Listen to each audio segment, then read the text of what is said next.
As the day when the world declared in one voice, we will not go quietly into the night. We will not vanish without a fight. We're going to live on. We're going to survive. Today, we celebrate our Independence Day.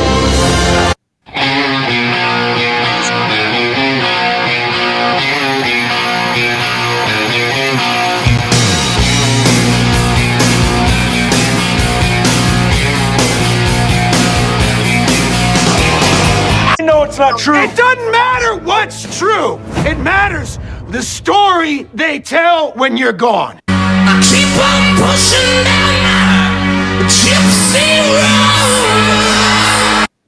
road. All right, guys. This is exciting. This is awesome. This is fun because we got a full house today. Dr. Wu will be back. He's in the UK. Bad weather. You guys know Bob. He'll come in. You know, we can't have a clean show without his internet going off in the UK. But I mean, most of you already know Bigfoot. I mean, he's not like a guest. We co-host Horror Talk. You know, we were on last night talking about horror movies. But guys, we got something special today. Now, Tippa TV. Let me tell you guys, if you guys don't know Tippa TV, let me share their screen. Let me go straight off the bat. Let you guys know. Tippa TV, in my opinion, they're a lot like this channel. It's just they're better looking than me and Bob. They're way better looking than me and Bob. But they talk everything. Not just Bigfoot. They talk paranormal, Bigfoot. I'm sure you guys talk UFOs. I don't think there's any subject that's probably off limits to your channel. Their Randonautica videos are my favorite.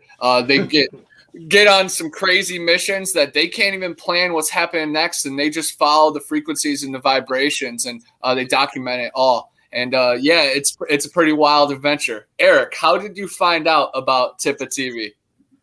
Well, of course, I found out through you. I mean, through you. You told me that you told me you're going on Tippa TV, so I went over there and I was watching the interview. I'm like, holy shit, this is good.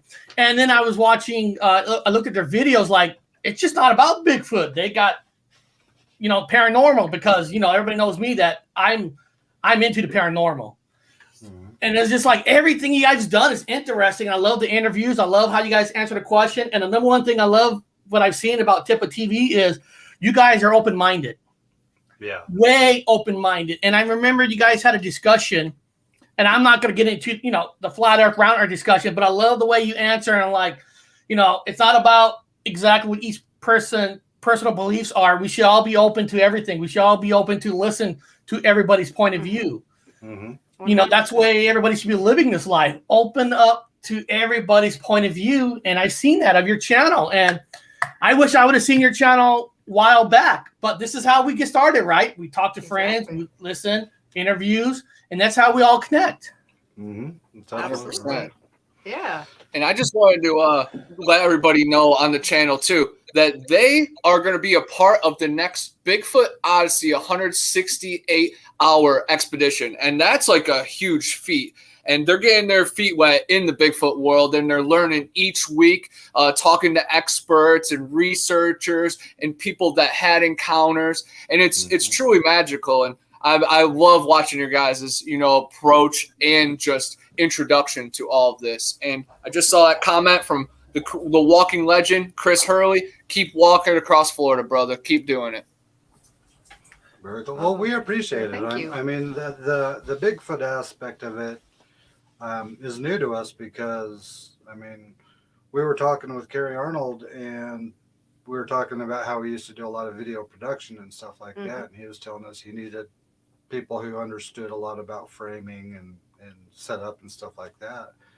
And so he invited us to come out and as part of his film crew so we could film the entire event while we're there. And so we're like, we understand, ghost hunting, we understand a lot of these other variables, but when it comes to Bigfoot, we knew that we didn't know anything about it. So it was time to start learning about certain cues, footprints, types of gifts if you do gifting. Signs to look for. Yeah, tree structures, the whole 9 yards. The vibration that you carry, even just so many things can play a part. It sounds like so. It's nice to hear from all these different sources, from their experiences and from their studies, because we know nothing. It's just really fascinating. Well, I mean, it's one way I look at it is nobody really knows everything. I mean, if we did know everything, we already have the answers. You know, we're all searching. Yeah, I know everything. I know everything. I have all the answers. I don't want to interrupt you guys. I'm a Bigfoot. Bob here has traveled all around the world. He used to work for the Smithsonian Institute. Nice. He's a scientist. He lives in the UK now. He's had a lot of strange UFO encounters in Yosemite National Park. He grew up right by where the Fresno Nightcrawlers cryptids are home. So, yeah, this dynamic duo of brothers is something magical. He's also worked at the Seattle Museum of Flight. So he knows about airplanes. He knows about flight. Yeah. So when Bob sees lights, he compares it with his knowledge of planes and all that.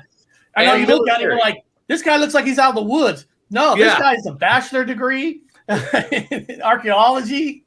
Advanced degree. Yeah. And then Fort Lewis Historical Museum also, which combined with the Air Force. So that I was like, so I know airplanes. So anyway, I know. That's why I have a lot of questions for all you guys. To me, because of my camp I come from, I always associate UFOs with the Bigfoot. It's just like they go hand in hand. It's just like there's always a damn story about lights. So the people go looking for lights, and they end up running across a cryptid, like like a Bigfoot-ish character, or anthropoid character. I'm like, wow, that's kind of cool. They always go hand in hand. Are these things coming out of the ship, or? I have a theory about how it changes warp and time. So they don't come from space. They come through interdimensions. So when they have a gate, wherever the hell they're coming from, there's a shitload of those cryptid hominids that kind of walk through the gate with the ships. They walk through it when the ships land. They go through the whatever, and then they just kind of walk out. They're like, "Oh, what place is this?" But then whenever they go back, they seem to get sucked back in. I don't know, just an idea. Bob, it's all related. Those are paranormal. Paranormal Bigfoot are so related. You know, when we had the Sasquatchers on our channel, and when they're talking about before they were searching for Bigfoot, they were doing paranormal. One of them is a medium, and they talk about how they use some gifts and they could feel Bigfoot, because they said that every time they go out and search for Bigfoot, they always see orbs. Now, I'm not here to tell you that every orb is real. Don't get me wrong, but it's kind of weird that now I'm hearing Bigfoot stories that surrounds with orbs and surrounded with lights and stuff. Yeah, and I've been hearing that too. Yeah, and we're hearing it more than one group. You know, we had what's that other Bigfoot group that was. You're going on the channel, Bigfoot. Manimal Research. Manimal Research has been on here 3 times, and they tell us their experiences, and like they could feel that Bigfoot's there, and that's paranormal. If you can feel things, last week Bob and I and Bigfoot was on the channel. We did a show about UFO sightings, how UFO sightings has increased throughout the year, and it's kind of weird that how UFOs has increased, and also Bigfoot sightings has increased. Are they related?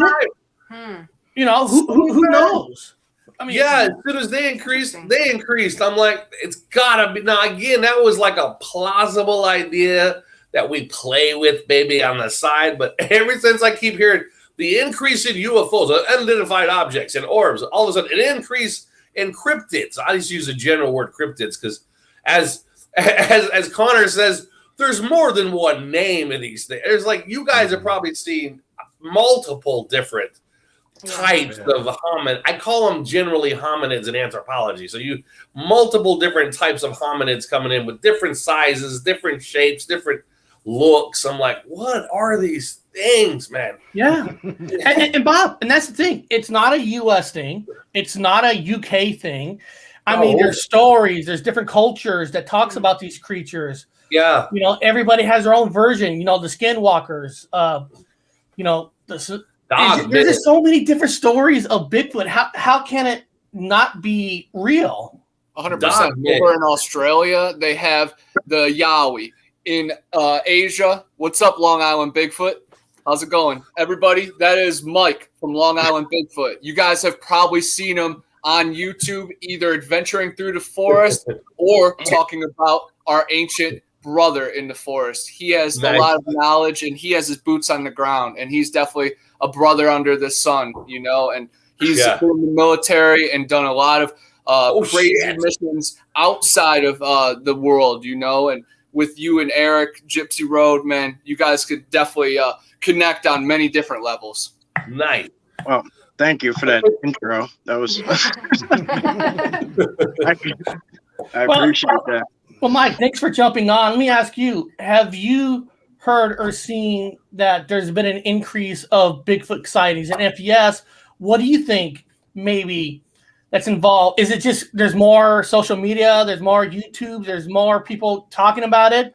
Or yeah, to an extent. I think also people are evolving, you know what I mean? Like more people are being open to, you know, not looking for that physical patty, you know, like the Bigfoot and flesh and blood walking in the open. They're more open to that spiritual side, that paranormal side. You know, that's one of my main missions has been, you know, as soon as I figured it out, I wanted to kind of like just make sure I push that forward, you know, like I live in Long Island, so it's in New York and it's pretty suburban for the most part. And that was something I wanted to show too, was how close they are to us. You know, I was walking around in the cloud, you know, with the rest of the sheeple for quite a while. You know what I mean? I didn't know anything. You know, I didn't know till I knew. So I mean, it's really, I don't know. I guess it could be to an extent, you know, the more social media, the more people putting stuff out there and all that, and you know, more people with cameras and all that. But you know, there's so many more people are open to it. Like it's evolving. We're evolving. Not even just, you know, like the Sasquatch are the same. We're just evolving, I think. Yeah, that's the best way to put it. I like that. That's the damn good way of putting it, dude. Yeah, they're the same. We're evolving. I think we're maturing a little bit to the idea. We're massaged up to the idea. Hey, guess what? There might be something else out there.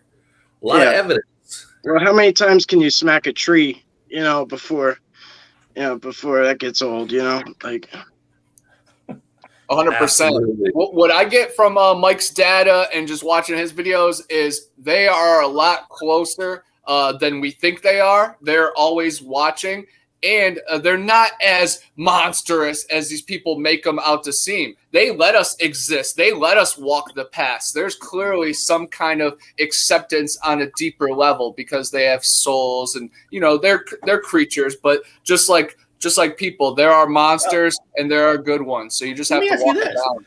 Are they creatures? And I'm just saying this: if they exist, I've never seen one.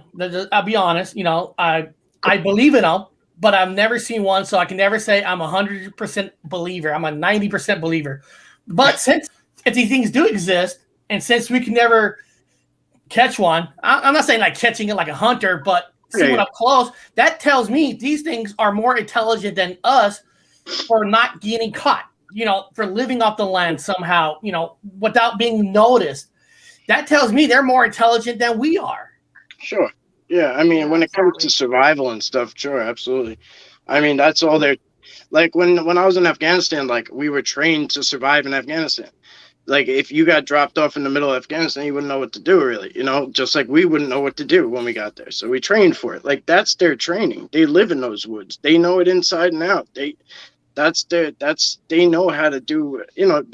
I'm just talking strictly regular. I'm not even talking, you know, all the extra veil, the cloaking and all the good stuff.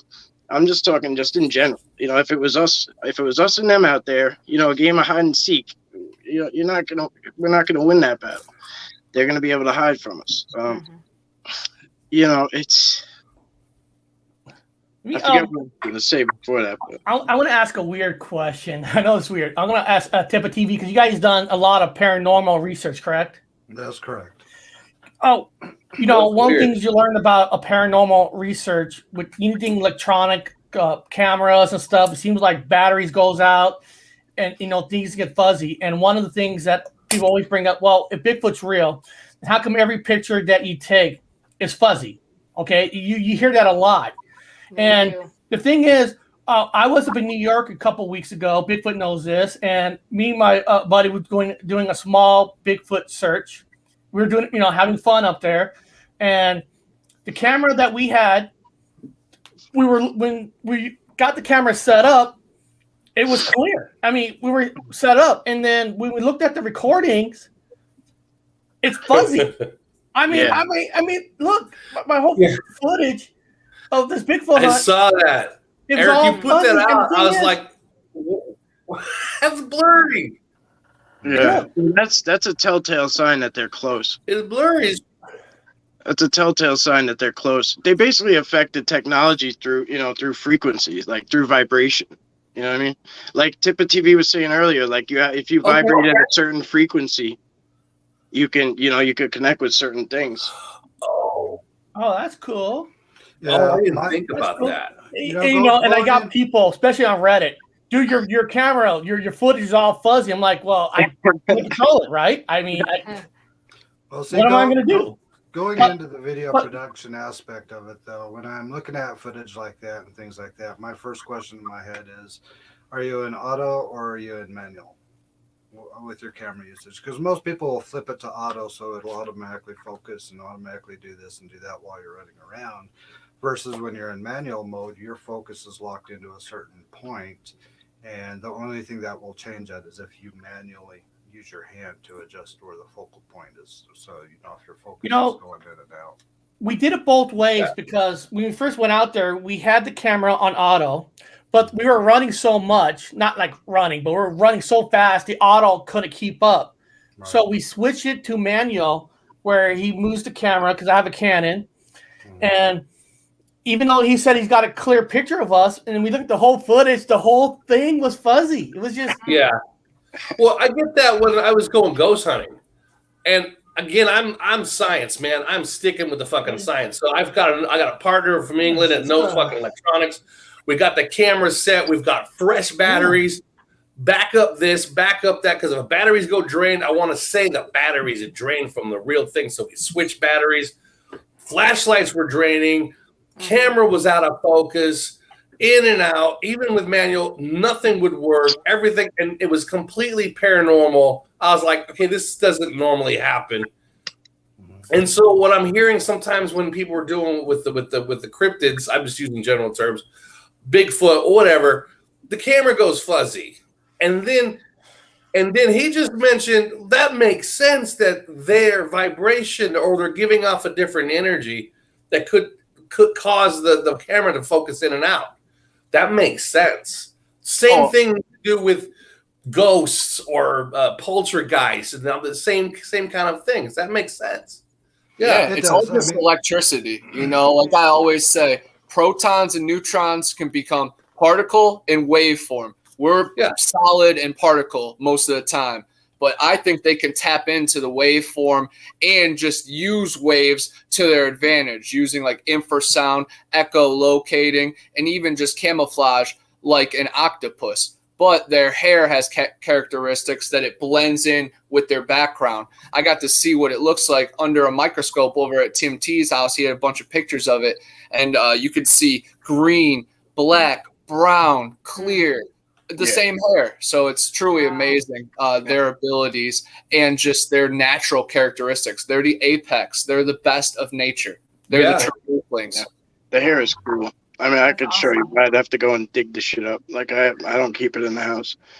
But yeah. I mean, so what I was trying to say earlier, I forget how it's said, but the Native Americans have said it, like that they affect our technology through vibration. Like they travel the light spectrum, which affects our technology through vibration. That's as simple as the thing was said. And the source said all Native Americans. Not, it's not, I mean, I can't tell you how many times this has popped up for me. And like, I don't search things, you know what I mean? So like, it kind of, you know how like, I don't know how to explain this, but you know how things find you when you need, Yes. when you need it to find you? Yeah. It was one of those situations, and everything in me got like real warm and fuzzy and almost like, yeah, this is it. You know what I mean? And like, it wasn't just me being like, oh, like, you know, oh, this is cool. Like, let's see what this is about. Like, everything in me was like, hell yes. You know, like, and No, I understand. Like, Bob and I, more. Yeah. you know, Bob and I grew up in the mountains. You know, we Oh, grew up yeah. in a hunting family. We always go in the mountains, and so we know Oh, yeah. nature. We know our mountains, and you know when something is off. You know when you Yeah. hear something, it's like that's not normal. That's not the normal deers that we hear or the bears. Bears, mostly bears. Mostly bears. Yeah, I feel a bear.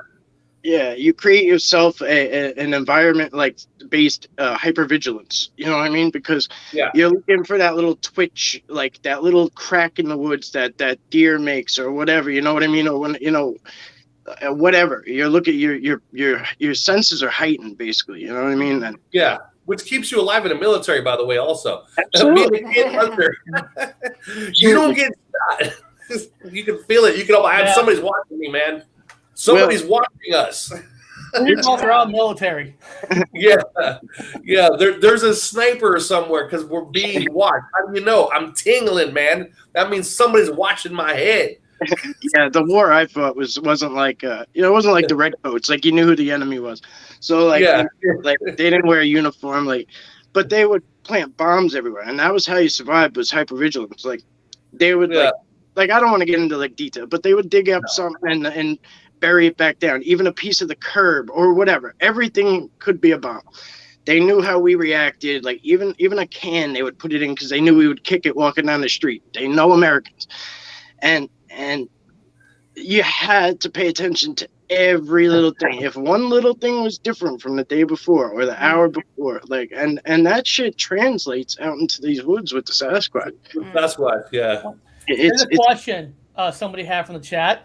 What would you do if you did find one reaction? You know, and that's a good question because I think we all think what we would do. Right. I know that if I saw one up close, I'll probably froze. It's coming right for us. South Park. Evidence. You know? Do we really know what we would do if we actually see one up close? I think the first part you'd probably be shitting your bricks because you don't know if it's going to hurt you. You don't know if it's friendly. Right. I mean, I don't know what I would do actually. Tipo TV, if you two go on you guys go on a search and you actually see one come out, what do you guys think you guys would do? I could only base this from the ghost hunting aspect of what we've experienced in the past. When I first started doing ghost hunting, I used to tell people my reaction would be one of two things. One, I would scream like a little girl and go running the heck out of there. Or two, I would move forward and try to pursue it to try to process what it is that's actually going on in front of me. Fortunately, in the ghost hunting aspect, I pushed forward. I kept trying to go in and get closer to it and understand it more and break it down. I know the human mind works as the first thing when it spots something that does not make sense to it, the brain tries to process something that it could relate to so it can find a way to identify whatever it's looking at or comparison wise. So I think for me, in total speculation, the first thing for me would probably be, I wouldn't freeze, but it would take me a minute to process the information of this thing that's standing in front of me, because that's just human instinct. You're trying to identify, you're trying to process, you're trying to analyze in your brain and associate it to things you do already have knowledge about. No, that makes sense. You know, in the military, I mean, people in the military tell you that, like boot camp stuff, they retrain you to do the same thing every single day. So when you get into a situation, you don't freeze. It becomes second nature for you. Yeah, but I'll tell you my first encounter. And he was awesome. Bigfoot and I knows it, but he was 20 yards away. And I have a relationship with this particular Sasquatch now. Like, I know him. I know he's harmless. At that moment, first sighting, full on, not talking like, oh, he was cloaked or, you know, it's just a head popping out. He was there. full. I mean, just as clear as you are in the mall, hallway. You know what I mean? Wow. And I did not. As soon as my mind processed what it was, I dropped to the ground on fetal position, screaming, crying instantly, shaking, rolling around, screaming, no, no, no. And I was out there looking for Sasquatch. No, and that's good you say that, dude. That's honest, man. No, that's honest. I've come a long way since that. You know what I Yeah. mean? Like, gotten more comfortable with them. But that my body and mind and everything reacted in like baby mode. Like I literally went into a fetal position. What the fuck I thought that was gonna do, but I didn't think running. I guess everything, the way everything reacted was, I didn't think running was an option. I didn't think fighting was an option. I just went down. I just went down. No, dude, that's a real reaction. I worked in the cable business for over like 15, 20 years. And when I first joined the cable, I had to climb a 30-foot ladder up in the air. When you first start doing it, the hikes, you're up there on a wire, your heart beats like a mother. Yeah. But then after a while, it's like nothing. And Bob, I made this comment before. Like the problems I had with shows like Ghost Adventures and stuff. Yeah. Every time they hear a ghost, they're running like they're scaredy cats. And I'm thinking, well, after 10 years, 15 years, shouldn't you be immune a little bit to it? Yeah. Shouldn't you be used to it? I know they're actors. But I'm like, they're actors because of that. Because after a while, you probably build it immune to it. I'm sure TV. I'm sure now, if you guys do a paranormal research, if you hear something, it's like second nature to you. Yeah, it is. I mean, even where we live now, our house is over 100 years old. We have stuff happening here at home all the time. So it's just like anything else, you can identify it. And I'll let Marianne cover a little bit more about this, but you can tell if it's a threat or not. And if you want to explain how you can identify whether it's a threat or not, by the energy, spirits. Oh, well, it's kind of like what you were saying before. We're hardwired to identify the threats. I mean, we have these animalistic instincts. They're instincts to keep us from harm, and they're there for a reason. Now we live in houses. Now we're not, in huts trying to fight off all these predators per se. And so I think we, as a society, we've kind of dumbed ourselves down, thinking we don't need it, but it's there for a reason, and we all have it. It just, you go with your gut. You just go with the gut feeling. It won't lead you wrong. Yeah. That's good. I hung it up one time. We did ghost hunting. It was on Halloween night, full moon. It was last year, full blown everything. We had total communication going on the whole time. Towards the end of it, I had gotten some words in, and I was with one of the people who was a gal with us holding the camera and doing stuff. What came across was so foul, so wrong, and it directed it towards the female in the group that it was wrong. And I said, "We're done." What do you mean? I said, "We're done. Take everything up. We're done." Did you hear what this person just said? No, I'm not. We're out of here. We're out of here. I'm not saying what it was, but it was so bad towards the female in our party. I said, we're not staying anymore. This was bad. I said, I'm not afraid, and I hope she's not afraid, but we are leaving. Mm-hmm. There's a time to call it, and this was so bad that we called it. We said, no. What was said is bad, guys. So I'll show you what was said after the fact. I said, pack things up, and we left. Then I didn't want to show her right away, but I showed this is what it said. And they're like, oh man, no wonder you want to pack it up. Yeah. Mm. I asked the gal, did you want to hear this? I don't recommend you want to hear this. Wanted to hear it, but played it anyway. And they're like, oh God. Yeah. Wow. Sometimes pack it up, there's no, you're not a wimp. Just pack it up. When somebody's being threatened, pack it up. So absolutely. Again, with leaving. Oh, we lost him. Not worth the risk. Well, also understanding the psychology of the people you're with. Some people psychologically are not fit to be exposed to a lot of this stuff because they will take it and they will spin it in so many directions. When we used to run a team, our team actually used to be called TIPA Research. And TIPA stood for Technical Investigations of Paranormal Activity. We used to be a tech team. We weren't even actually supposed to be a full-blown paranormal team. Oh, yeah. But we evolved into that because everybody was coming to us because they respected us and our approach to it. And we had former team members that at first they seemed like they were on their game, that they were able to stick to it, and they were able to understand the process. But after a while, psychologically, they started spinning out into left field and saying that everything that was happening was about them and them. A couple of them even actually ended up getting admitted into a psychiatric ward for a while. Oh, shoot. Yeah. They can get themselves back to square one. So understanding it where you're coming into it psychologically and the people with, because you could be out there in the woods, you could be just exploring the woods or whatever you're doing. And if you have somebody who's really jumpy and really skittish nonstop, that's going to make the entire group jumpy and skittish because they're going to be putting out that energy for everybody else. Exactly. Yeah. Me, I'm a very, very calm individual. I'm very laid back. I'm very relaxed, and I could be in a lot of situations. And if I get a little bit spooked, I just get quiet. You know, I shut my mouth. I listen. I analyze. I look at the environment. I try to figure out what's going on. I'm not as sensitive. I don't pick up on the energies as much as a lot of people out there do. She does.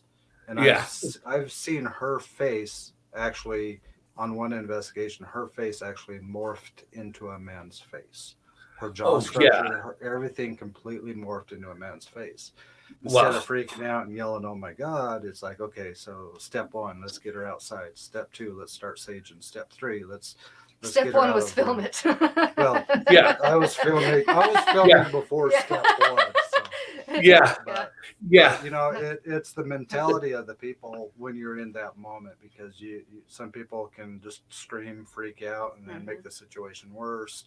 Other people can look at it, analyze it, and say, okay, what's the best steps to take to resolve the situation if you're thinking clear enough. Yeah. You know. And so the gal we had was like, there's no question. So you see, the gal was complaining about the camera being too cold to hold. Kept freezing. The hands kept freezing. And I said, well, we have another camera person step it up, and the person warmed their hands up, the gal, and she'd pick it back up. She's a sport. Kept hanging in there with the camera. Kept complaining about being super cold, and the batteries kept shutting off on the flashlight. She also had a flashlight. And then when these derogatory words were said, I said it came towards this particular. I said, we're done. Wrap it up, because what was said, and it matched up with what was going on with that gal during the investigation. I said, she's under attack.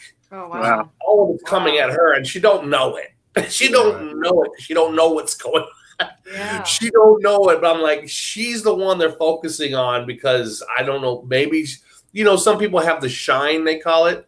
Like you might have the shine as a guy next to you does not have the shine. And so she had the shine, and they were feeding off her energy. And I said, we got to go because this is getting bad. She don't know it yet. She's been eaten alive or juice. Oh no, we got to go. So wrap it up. We've seen that a lot too, and one of the big mistakes we've seen is people offering their energy. Use my energy to do this. It's like, don't do that. Don't do that. Because we end up using our energy to carry them off, you know. I think Bob and I gifting these creatures too, because you know, if you start giving them food from your backyard and then you stop, they're going to be expecting. But if you have a relationship that it's 50-50 and you can do trades, then I think that can open the door to cool things. I've seen some cool Sasquatch gifts. You know, Mike has a few, but Tim T, a tracker who I stayed at his house with, he found full skulls with the full rack of 2 deer skulls that they were young adults, perfectly plopped right on tree logs. So they were left there for the group. And it's really cool to see, they have weavings and little twist offs that I've seen gifted. It's very cool to see their creativity from the forest. Wow. Yeah. They weave the trees, right? Have you? Okay, I'll ask the question. I'll start here in the corner. I'll start here in the corner right here because he got kicked out. We got to get him for getting kicked out again. Have you ever seen any of those tree weavings we hear about? The upside down trees, or the bat that they do like a big basket weaving kind of thing with the forest. Have you ever seen anything like that? Well, just for the chat, so you guys know they're not mean. I didn't get kicked out. I had a phone call I had to take. Oh, So okay. I left. So, No, the government sometimes kicks The us out. government- YouTube will hop in. Yeah, so yeah. I have not seen the weavings, and I'm kind of upset about it. A little bit jealous. I've gotten a lot of things, so I can't complain. Like a lot of really cool things, special things. I even got like a nest left on my door. That was like a makeshift nest, like how they have big nests. Like it was like a makeshift. It was like a small version left right on my doorstep. They all have reason and purpose and message behind them. It's a matter of if you could connect the dots sometimes. You know what I mean? I know a lot of people are funny about mind speak. I mean, I guess I would be too. What's that? You know, if What's I didn't. mind speak? Sorry. Oh, mind speak. Explain that one. Yeah, I mean it's telepathy, for lack of a better word. Okay. You know, I mean, let's not reinvent the wheel. It's telepathy, Yeah. but everyone wants to call it mind speak.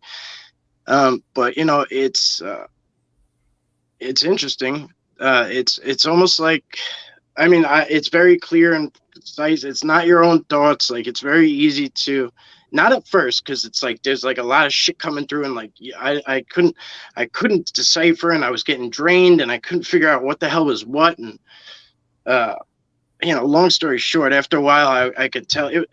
I don't want to, you know, don't get mad at this, some of you, but like it's almost like if when people describe hearing God, like it's a very like stern and like almost like when your dad would say something to you, like, all right, Yeah. you know, like you just stop and you listen, you know what I mean? Like it's just very precise. I don't know what the word I'm trying to look for here is. I've had that.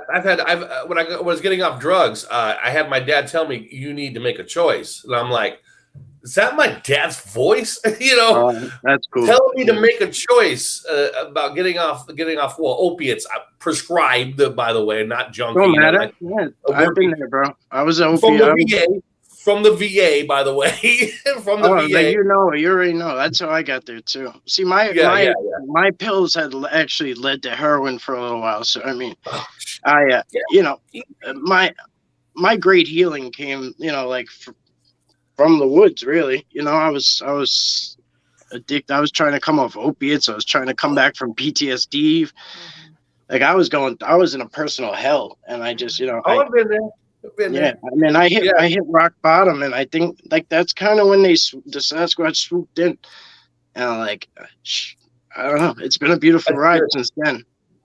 Good, that's good. Because people don't understand that when you're a veteran, a disabled veteran, and I'm on a military disability.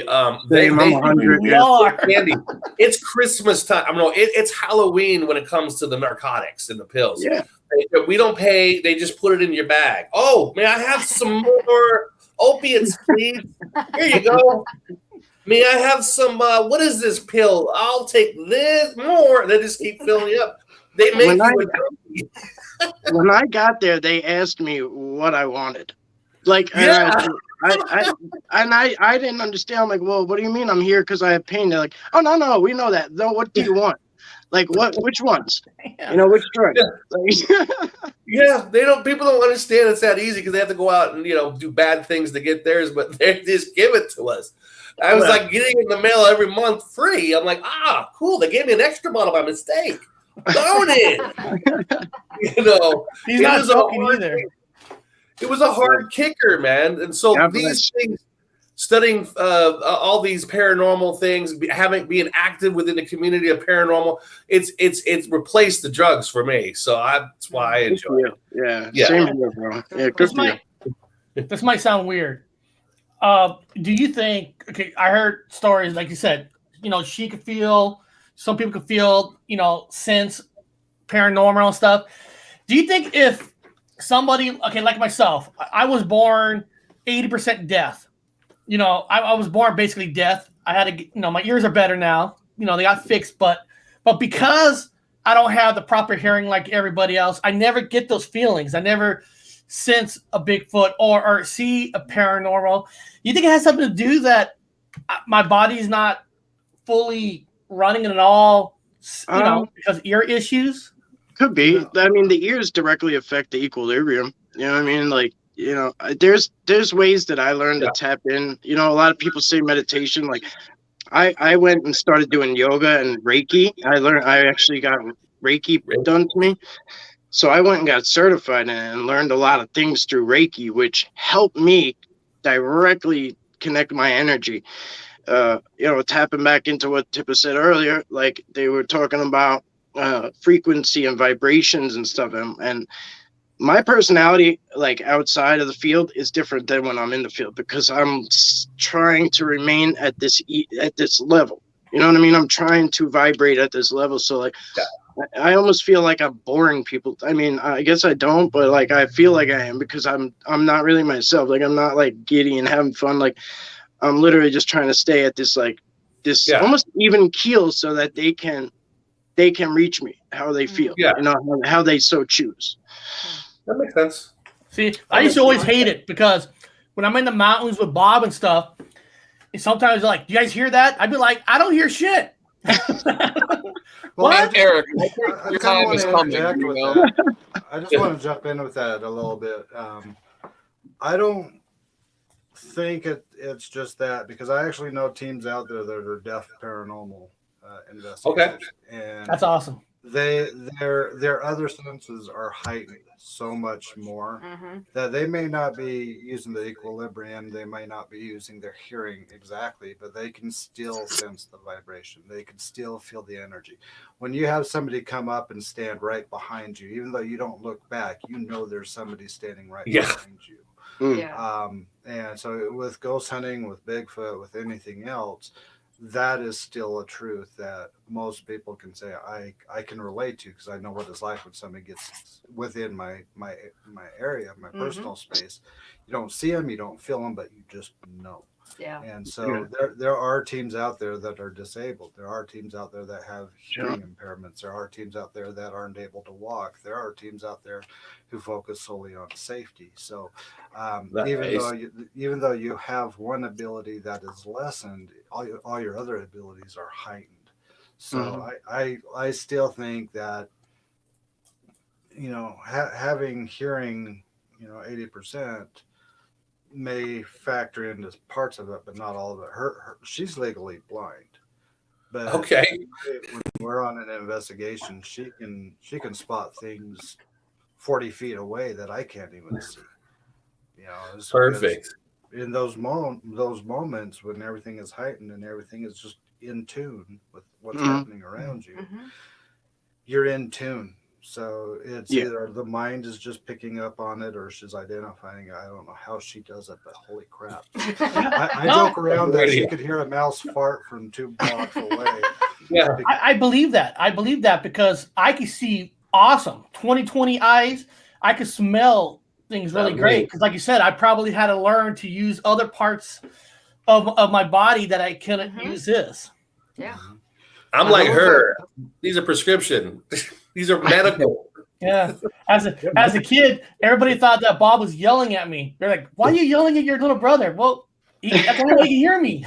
That's all I'll answer me. Yeah. I did see a question in your chat though from somebody. KB has said, "What if y'all went hunting Bigfoot but barefoot?" We have actually interviewed somebody who does that. Yes. Gary Spikes Jr. That's how he does it. He doesn't wear shoes or anything when he goes out. He says he moves a little slower than the rest of the group, but that he does it that way. Connected. Well, the Sasquatchers, when they went on our show, I asked them. I go, when you go hunting, not hunting, but when you go research, do you bring weapons for protection? Yeah. And the Sasquatchers told us they never bring weapons because they know that Bigfoot can sense if you have some kind of a weapon on you. They don't believe in that. They say they found more evidence when they don't have weapons with them. Yeah. I don't bring anything either. Now, Manimal Research, when they came on, they said they do bring stuff with them for protection. But like I said, every group is different. Yeah. Well, it depends where you are too. Like the biggest threat that we have, like as far as animals, is a white-tailed deer. So Oh, what I carry is for people. You know what I mean? Like I Right. carry like mace or like a taser or some shit. Where Yeah. if I encounter somebody or a group of people, like like just to back them up. But I don't have like bears. I don't have mountain lions. I don't have wolves or coyotes. You know what I mean? So I can understand why some people who go out in the brush have to carry weapons. You know what I mean? Yeah. Yeah. And There's have a- the Wasatch everything Front. we have. There's a pretty good question right here. I kind of like this question. Eric, I wonder if any of your panel of guests think a drone over capturing good video, the Sasquatch, or they hide down below in the brush. I think the trees and trail has much better chance. You think with Drone. technology of the drones that maybe They're we'll already- be able to catch, even though the forest is different. Some forests are thicker, some are more wide open. They're already trying it. I mean, there's a lot of people out there that utilize drone with thermal imaging and thermals. night vision and I don't. things Yeah. along those lines. But what I think the biggest obstacle or the biggest downfall is they can identify that sound now. They recognize that whirring noise of the drone Oh. flying around, and so they can duck underneath trees and vegetation and stuff because they're hearing that whirring noise. Even Yeah. if they're up high enough to where we could barely hear it, I guarantee they can still hear it. Yeah, I mean, they knew. Trail cams was another conversation that That we came had, up yeah. on one of our interviews, and the theory behind that is that they can also see infrared The light. IRs. Even though we can't see it, they can Yeah. see it. So if they're walking down a path, Yep. they know where, like you were saying, Mike, about how if one thing is out of place or if there's one thing that changed an hour before, if they see something strapped to a tree, they're immediately going to recognize something is different here. There's a possible threat. And if they can see our IR light, then all of a sudden it's lighting up this whole area. They're like, I'm not going to go anywhere near that. Exactly. Because That's not natural. it's not supposed to be there. Yeah, So- I mean, they got eyes on everything too, so they probably, they see everything we do. Like, you know what I mean? I see personally for me, I don't have problems capturing footage or photos. You know what I mean? So to me, I don't know. I don't have to chase, like, I don't have to do all these extra things. I go out with my cell phone. That's it. That's it for me. And but I have a different situation. It would take a little time to explain all that, but I don't know. I actually gave my drone doing all the research, or like, you know what I mean? Like, I give away my extra stuff. Like, I don't really necessarily need it, but it's different for me. Yeah. It's just different for me. Now, somebody wrote this in the chat, and we have discussed this before on our channel. Might sound a little crazy, but maybe they are visitors traveling between dimensions. I mean, I know. Do you guys believe That's me. I always say that too. That's my running theory. Again, I went to the university for I studied anthropology and I went for archaeology. So I'm totally on the science side. I'm not a whack. It's just I'm putting puzzle pieces together. David Politis, 411, with all his I've taken his information, says the same thing. Always by water, people miss or go missing by water. There, sometimes, a lot of times, lights are seen in the area above where a person goes missing. Also, lots of, he doesn't quite want to say 100%, but believing that maybe there's a hominid living out there that's maybe abducting people.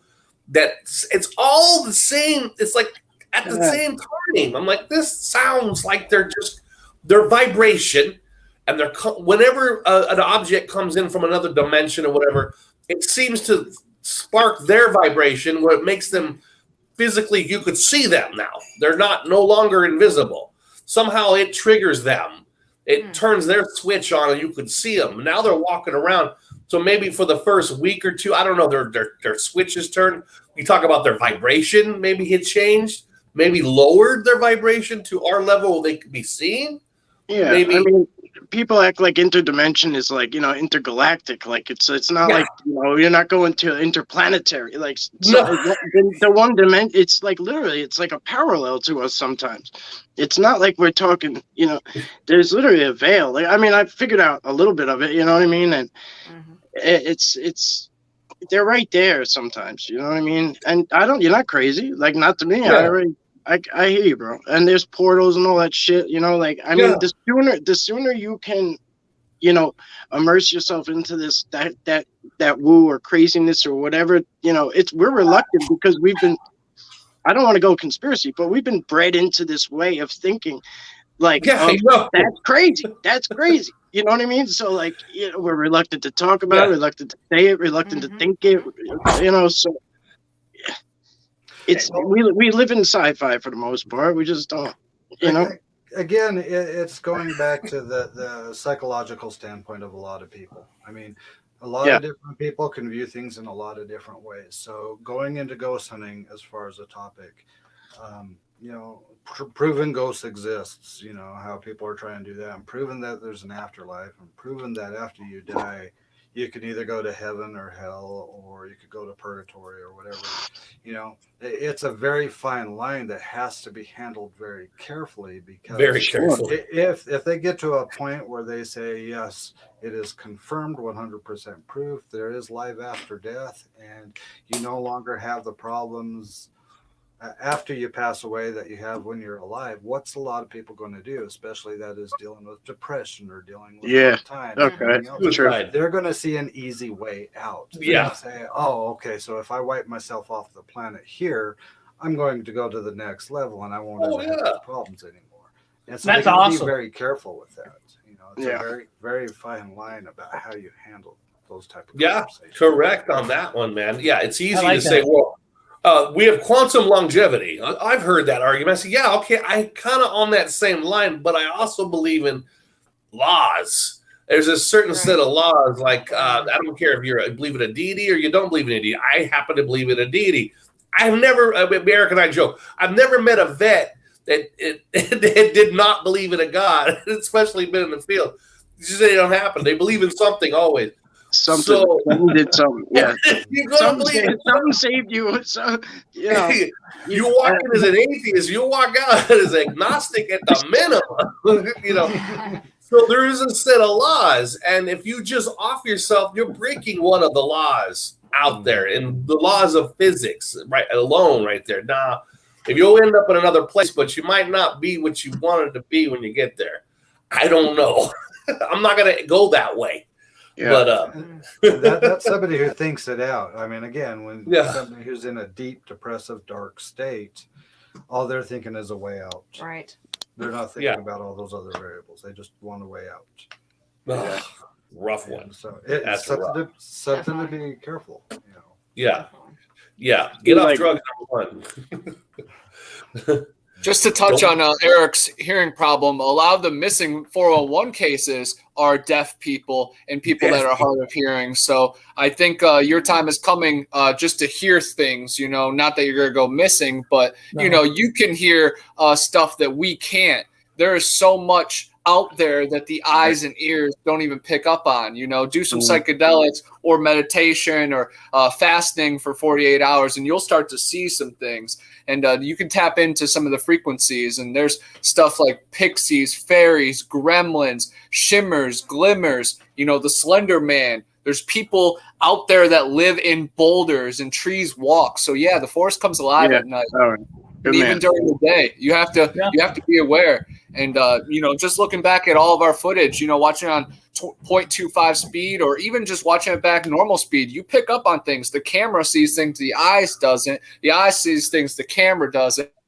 You know, there's so many different realms that exist out there, and you just have to tap in and think outside the box. Our last video is a prime example of that. It was kind of like a part 2 of us exploring a time capsule house, where all the stuff was left behind and we were walking through. The part 1 was the lower level, and then part 2, which we released a couple of days ago, was Marion going up on the top level. And after we released it, we had somebody just start blowing up on the comments. At this timestamp, I hear whistling. And then she'd go back and she'd go to that timestamp, and there was a whistling going on, but there was nobody up there. I was the only person up there. You know, wow. And so sometimes even our own perception isn't going to capture everything that's going on around us. Correct. Yeah. And other object or other things, entities know if you, Eric, I know they know if you have a hearing problem. I have tinnitus, which makes that noise from the military. There's a dog I live with that I get up in the morning. The first thing it does, it doesn't lick my face. It goes and licks behind my ear, where the injuries are. It licks. The dog knows. He knows that I have injuries behind my ears. It knows it. So if this dog knows this, dogs know cancer. Dog knows. So if you have this hominid living out there, it certainly probably looks you up and down. Probably sees you in a different light spectrum. Can probably tell if you have cancer. Yep. Probably tell what problems you have. It probably will approach you based off your emotion by your color. I know some animals, they claim some animals do that. So if you have injuries, you can see the injuries. They could see the chemical makeup. They could see the thermal predator. They are the true beings of this planet. So their eyes see everything at all. Well, what they need to, of course. So it's definitely. And there's reports of them glowing and bioluminescent. It's very cool. Hey, I trust animals more than I trust humans. Well, we're talking about getting a dog for our research already. So we're looking for the right kind of breed. We're looking for the right kind of age so we could train them. But we're already in the process of looking for the right dog for us. Because, guys, when I was a kid, they sent me to a special school because they thought I was slow. Because I wouldn't respond until one day when I was at the other school, and of course, other kids make fun of you because you're going to a special school. Right. And one teacher goes, "He's not dumb. He just can't hear you." Yeah. I have a story for you. I used to work in the DME field, durable medical equipment, and I met this guy that we designed a wheelchair for him. For the first 30 years of his life, everybody thought he was pretty much nothing more than a vegetable. He couldn't communicate. He couldn't really control a lot of his body motions. He had no way that people can actually identify that he was trying to communicate with them. And for the first 30 years of his life, he was treated like somebody who, I don't know how to phrase it, but borderline brain dead. Yeah. And then one time, somebody was taking care of him. I think they were bathing him, and they were looking real close at his eyes, and they started realizing that he was blinking in Morse code. Now imagine 30 years of nobody acknowledging that you can communicate, and then one day somebody recognizes that you're actually communicating through Morse code through your eyes.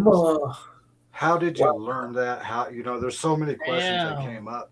But he ended up getting from a point when people actually started recognizing he had an IQ, that he was actually intelligent, designing him a chair that he could drive with a mouth unit so he could move his head and hockey.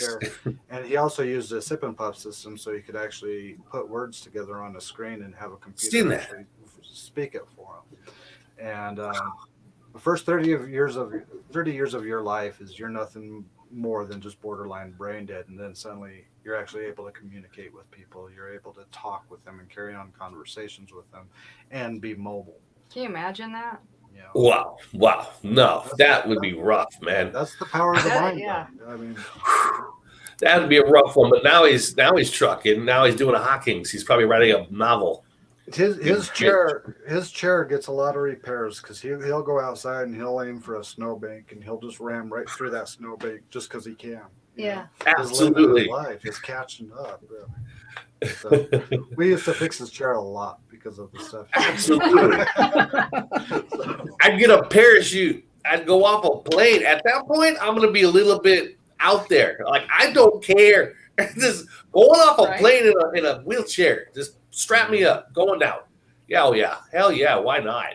But it shows the power of the mind. I mean, he may not be able to communicate with people, but he was still able to learn. He was still able to keep his mind, from just turning into a vegetative state too and giving up. Perfect. That's I'm a sure long, it was hell. long time.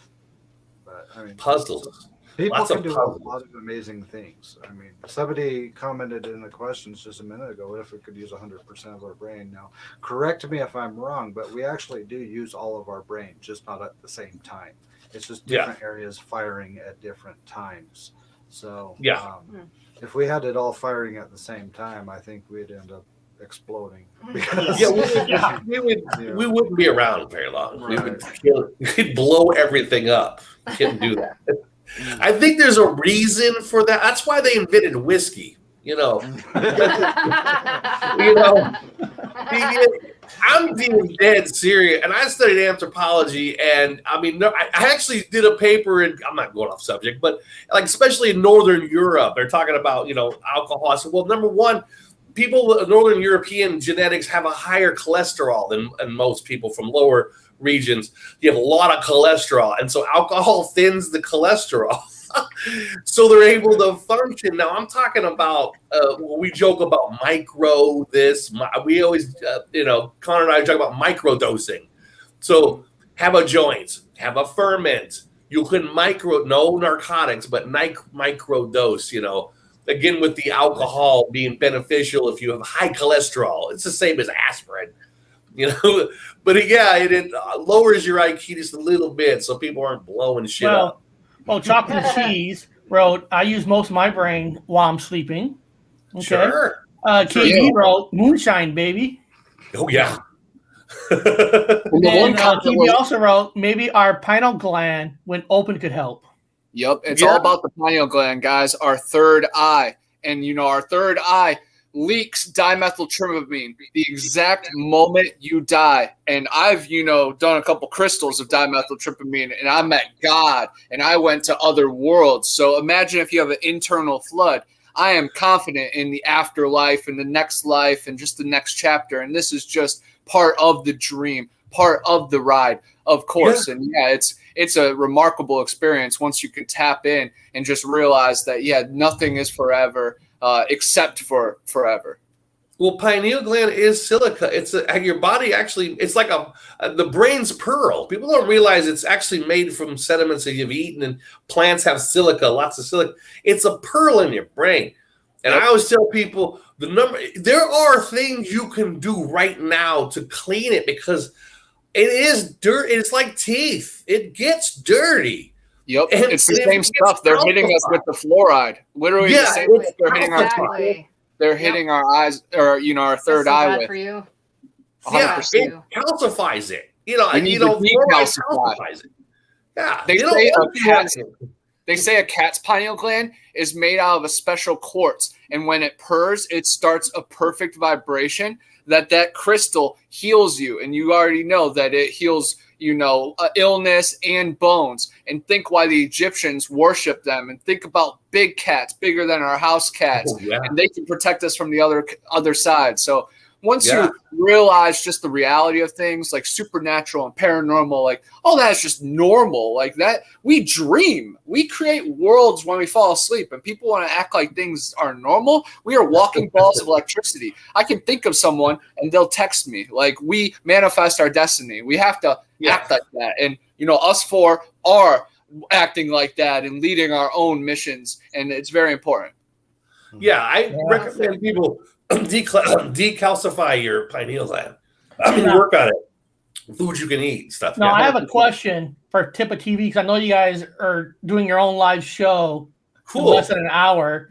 We always go 2 hours here, but you guys can leave anytime you want. But I know you're doing a show soon. But was there one thing that got you to really want to start doing research? I mean, was there something that happened to you both that I want to go out and try to find the truth, trying to find the research? Was there something that made you guys want to do this, or is this something you guys always had in you? For the ghost hunting aspect of it? I'll let you go first. Well, for me, as far as ghost hunting stuff goes, for me, it was more of a culture I was brought up in. You couldn't talk about it. They didn't understand it. They were scared of it. So automatically that was evil, bad, sick, and wrong. Kind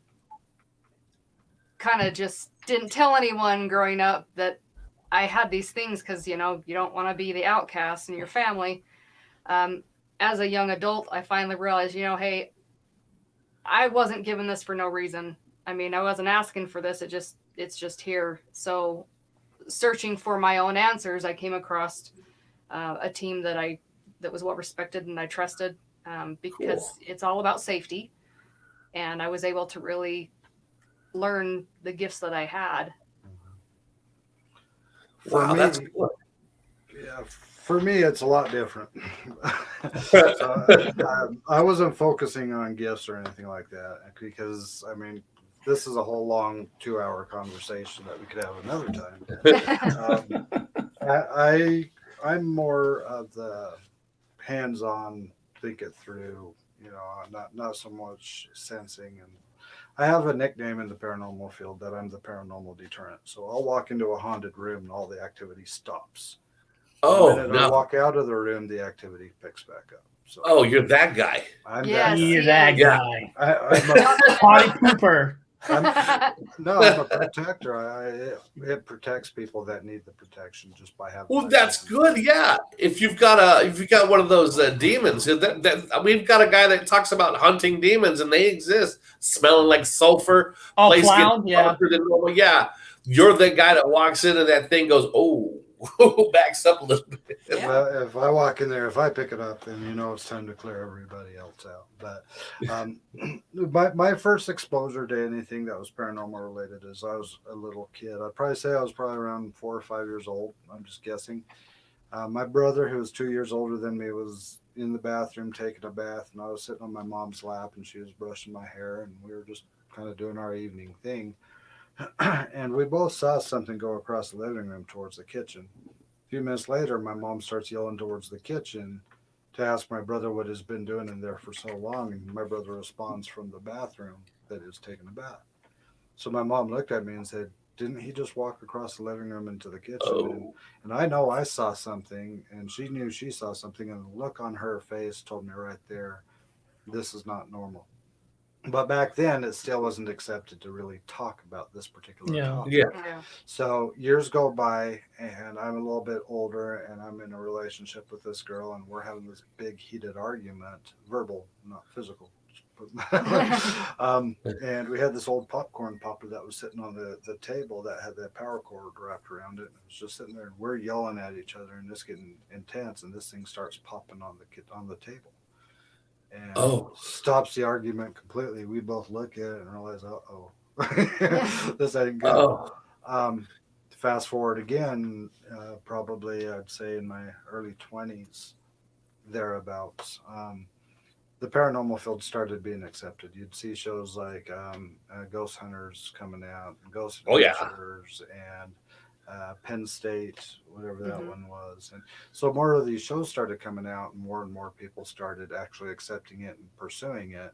So I started reaching out to different groups and stuff, seeing if I could be a part of it. And of course, they all told me no, because you know they're all their buddies and friends hanging out, so they're not going to bring in a stranger to work with them.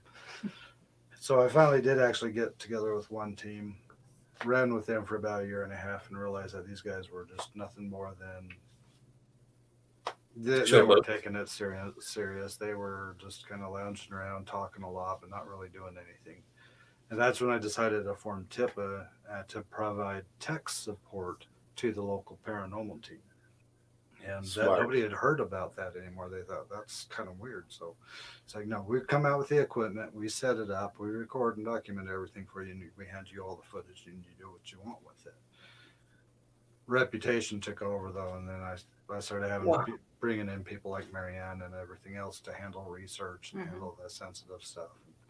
But it was mostly, my first experience was when I was a little kid with my mom, seeing something walk across the living room that should not have been walking across the living room. Wow, that's freaky.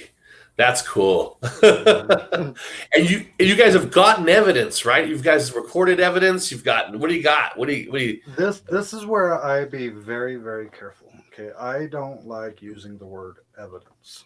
Okay, gotcha. I'm not trying to prove nothing to nobody. I'm just showing people what we've experienced, and they can take their opinion however they want to take it. So we refer to it as points of interest. You know, interesting points in time that have happened. Yeah. I already told you about the time that her face actually was morphing into a man's right in front of us. We were all watching it.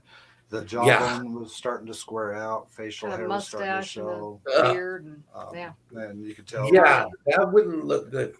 It was gnarly. But we've seen full body apparitions before. We've seen object manipulations. I caught a picture of a little girl that was in an old hospital. Picture of a little girl. You could see her dress. You could see her puffy little cheeks.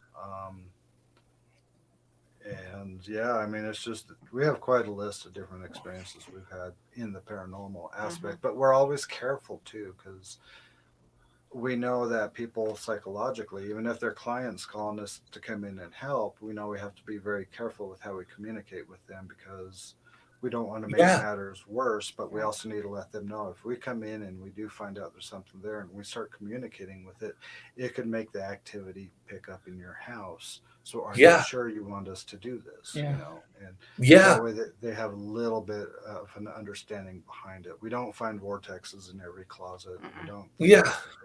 No, it's true. There's people that don't even want you to debunk, and that's what you're supposed to do. Try to debunk everything first.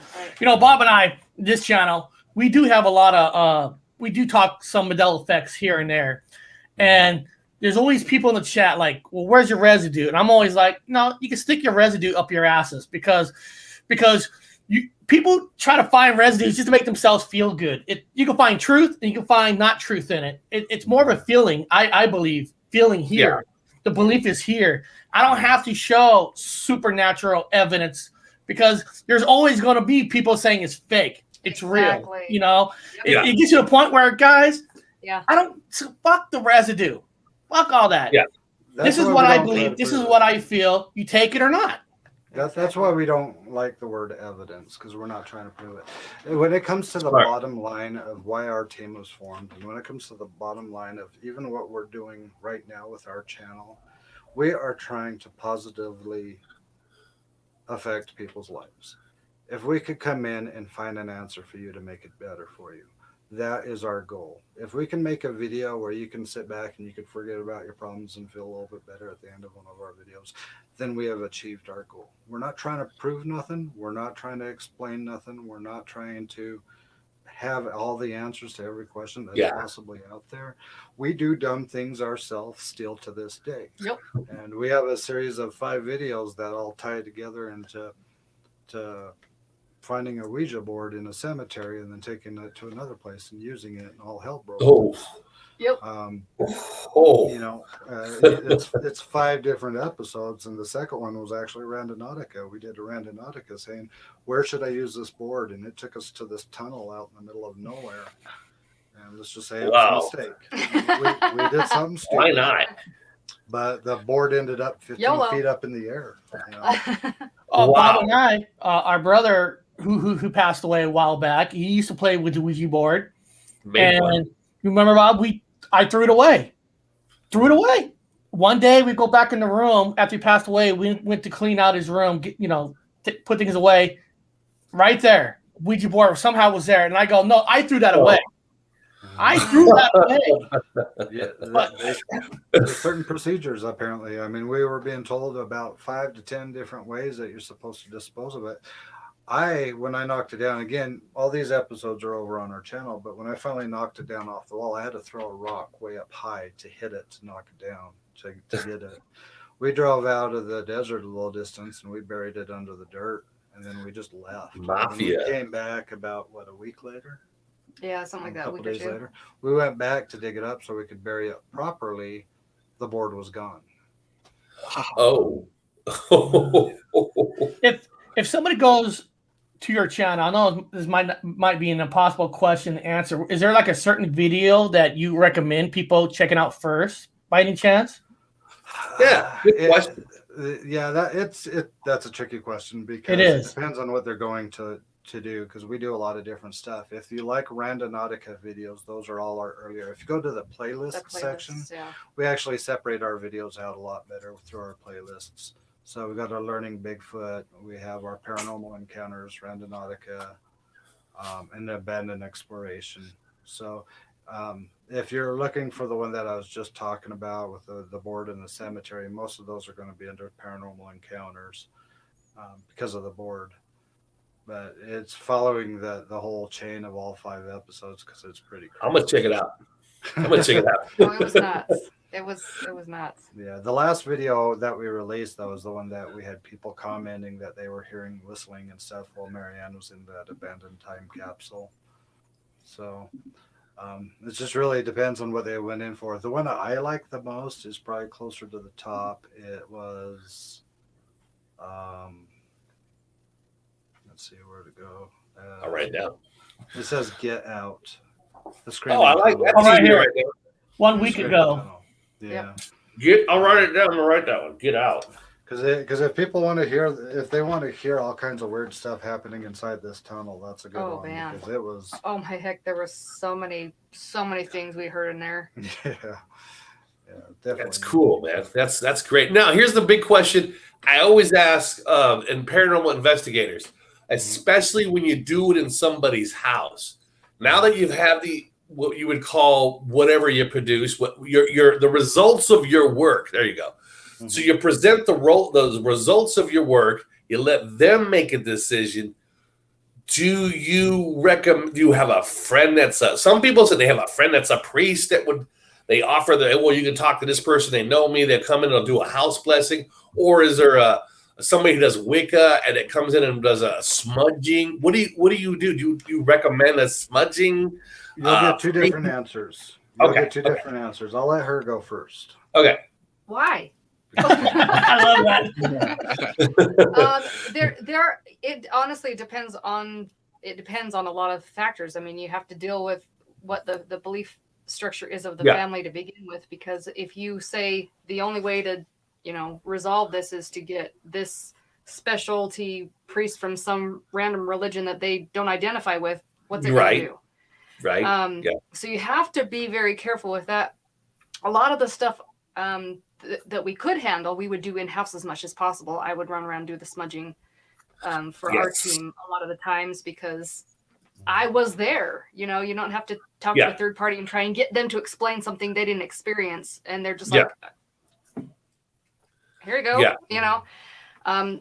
There's so much at play, but we tried to keep it as much in-house as much as possible in that regard. And we do have a couple of people that we would refer out if it came to that. To add on to what she was saying, she's absolutely right. We focus on their religious beliefs or their overall beliefs, because at the end of the day, that's all that really matters. Now, sometimes we don't have to do anything like that. I had a case, and I'll try to give you the condensed version of this one, but we had a case that made national news quite a few years ago, of a girl who disappeared. I think she was like 8 years old or something. I'd have to go back and look, but she disappeared, and 2 weeks later they found her body in the neighbor's house down in a basement, shoved in a tote up underneath the ledge. And afterwards, I mean, he's still alive. He's in prison. The guy who killed her. Man. But there was a lot of people that were moving in and out of this place after the fact. And some people would skip out in the middle of the night. People would leave all their stuff behind. And the girl who actually lived there at the particular time that they reached out to us was through a friend of a friend, asked us to come out, and we did an interview with her and confirmed that what she was experiencing was the real deal. We set up the investigation for that weekend, went out. Again, I'm giving you a condensed version. So during our investigation, we were down in the basement where it was a dirt floor with a little bit of a concrete wall and then more dirt going out and everything else. It was just all dirt. We were down there doing our sessions and everything else. It was just really quiet, really slow, nothing happening. We had taken all our stuff out of our pockets so we could do the crawl around underneath the basement to check around underneath to see if there's anything down there. We all went upstairs for a minute, and I realized, I forgot my stuff. I need to go back down and grab it. So when I went back downstairs to grab my stuff, something drove me to stick my hand into a pile of dirt that was underneath the stairs. And when I did, I pulled out a photo album. I took the photo album up to the top of the stairs, opened it up, and it was just a regular photo album of the guy who committed the murders. Not committing the murders, but he was holding a cat, stuff like that. It was just his image. So we took the image, we took the book out of the house, and while we were standing outside debating on what we were going to do next, we could hear screams of a man coming from inside the house, but not out of anger. It was more out of pain, is what it sounded like. Huh. We went back in, and me and one other investigator went downstairs, and then 2 other people stayed upstairs on the couch watching the camera. They couldn't hear us, but they could see us. And I went down there, and I talked to this little girl, and I told her, I kind of totally broke character. I never really acted this way before on a case. And I told her, I said, I think we found what was preventing you from leaving this basement. We have gone ahead and removed it. We think the image was creating a barrier preventing this girl's spirit from passing it. And so we had a couple of flashlights sitting up on the steps. And while I was talking to her, I said, while you're going up these steps, can you please turn on each of the lights so I know you're able to get past that threshold and travel out? One by one, those lights turn on. Then the other investigator yells up the stairs and says, when you're in the kitchen above us, can you stomp on the floor so we know you're heading towards the front door? A second later, boom, you could see the investigator point up like, yeah, I heard it. And the 2 people that were in the living room who couldn't hear what was going on, but they saw on the camera, they said the front door swung open and then shut. Oh. And as soon as that ended, all of a sudden the energy was gone. It was just like, it was a normal house again. So sometimes you don't have to do anything directly with the client. It's just what you do for the That's a hell of a question. Do you take extra underwear when you do this? No, but we always keep a roll of toilet paper. We're covered. Dude, that's an incredible discovery, though. That photo album at the bottom of the steps and then what it led to, that's incredible. That's like, exactly, you weren't following any plan. You were just being yourself. That's like when I lose my keys and I have to go to the bathroom, I just go to the bathroom and I'll find my keys on the mission. You just got to keep being yourself. And good things will happen when you put yourself in the right place. Wow, goosebumps, That's like a Horcrux. The Horcrux, like in Harry Potter. No, that's not a joke. I was stationed in Japan. I was in Japan, and they're animists. And they're no joke when they talk about you guys know what animist is. Every object can contain a spirit or controlled by something, because you've got spirits that didn't leave correctly or suicide or whatever. And then the afterlife, as their punishment, they become compulsive disordered spirits, where they'll be obsessed over a coffee mug. They'll just, they're precious in afterlife, and they follow that damn mug around, and it literally is haunted. So like a Horcrux, like you said in Harry Potter, that book something could have been attached to it, and it's keeping her from leaving. I've heard things like that. Eric, you talk about that the two researchers that had the doll that was possessed, Annabelle, Etta Lorraine Warren, they pull out the animist objects. They're always pulling objects out of houses and put in their basement. Peanut butter jar is possessed, so we're gonna take it with us. Yeah, knock it out. I mean, it really does. I mean, it just depends on what that item meant to that person when they were still alive. I mean, all of Asia believes that. So all of Asia believes that. So it can't be wrong. No, we've had people send us items asking us to hold on to them. We have some items here right now in our house that people have sent us because they couldn't handle what was happening with them. So we've hung on to them. And, good. I believe it. I've seen it in Japan. So I know it's real. I know it's real. It's just like a blanket or a shirt that meant something to you, like that has a power to it. So clearly objects can, take on a spirit of their own. They're made from something. They're made from something that came from Earth, most likely a plant, if it's not plastic. Yeah, we end up with a lot of dolls. Yes. Yeah. Lots of dolls. Well, people come over, they think that I had a doll fetish, but I don't have a doll fetish. No, man. Putting that out there. Well, Bob's talking about, this is on my website, this Ed Lorraine, you can see the pictures on the side is all the stuff that's supposed to have been haunted at people's houses that they kept. Ouija board. Has some of the items now, and I think their items have been distributed through other people now. Yeah, because they passed away. Yeah. Wow, imagine that collection, man. That should have been a museum. There's another one called Robert the Doll. I don't think they had it, but there was Robert the Doll. That's another popular one. Here's a question. Somebody wrote, have you ever taken a spirit home accidentally? Oh, yeah. Yeah. Yeah. I mean, He's nodding yes. I don't believe I brought it home because, again, I already explained where my energy comes from. But we've had some visitors. Let's blame it on the woman. Blame it on the woman. More back from the very early days when I didn't really know enough. I was still trying to figure out my limitations and what was going on exactly. I just didn't know enough about protection. I didn't know enough about, I mean, I did some things. It's not like I didn't do anything, but I had to learn. And unfortunately, some of them I learned the wrong way, or the harder way. And luckily it wasn't anything that it could have been. I had a weird habit. Yeah, Sorry. I've had some. I had a weird habit. Whenever I finished an investigation, I'd hop in the car, I'd crank up some Megadeth or some Metallica. I'd drive home just rocking out to it. And by the time I got home, I figured, hey, I know no spirit can handle this kind of music. Yeah. Never had a problem. See, I like that. Changes That's why you energy, have to though, be changes yourself in this community and industry and on your missions. I love that. Like, that's my encouragement to everybody. Just be yourself, and you're going to find what you need to find, and you're going to be safe from what you need to be safe from. But you're also going to have to keep your head on a swivel, because there is things out there that can cross the barriers just for the split second, and that's all it takes. If anybody out there ever wants to know the music or the song I used to listen to when we were on our way to a location, just look up Rev Theory Voices. And if you're a WWE fan, you'll recognize it from Randy Orton's entrance. Okay. But I used to play that every time we would be on our way to an investigation, just to get me in the right mode. Say it again. Kind of funny. Yeah, the band's name was Rev Theory, and the Rev song Theory, is called okay. Voices. Okay. I used to play that every time.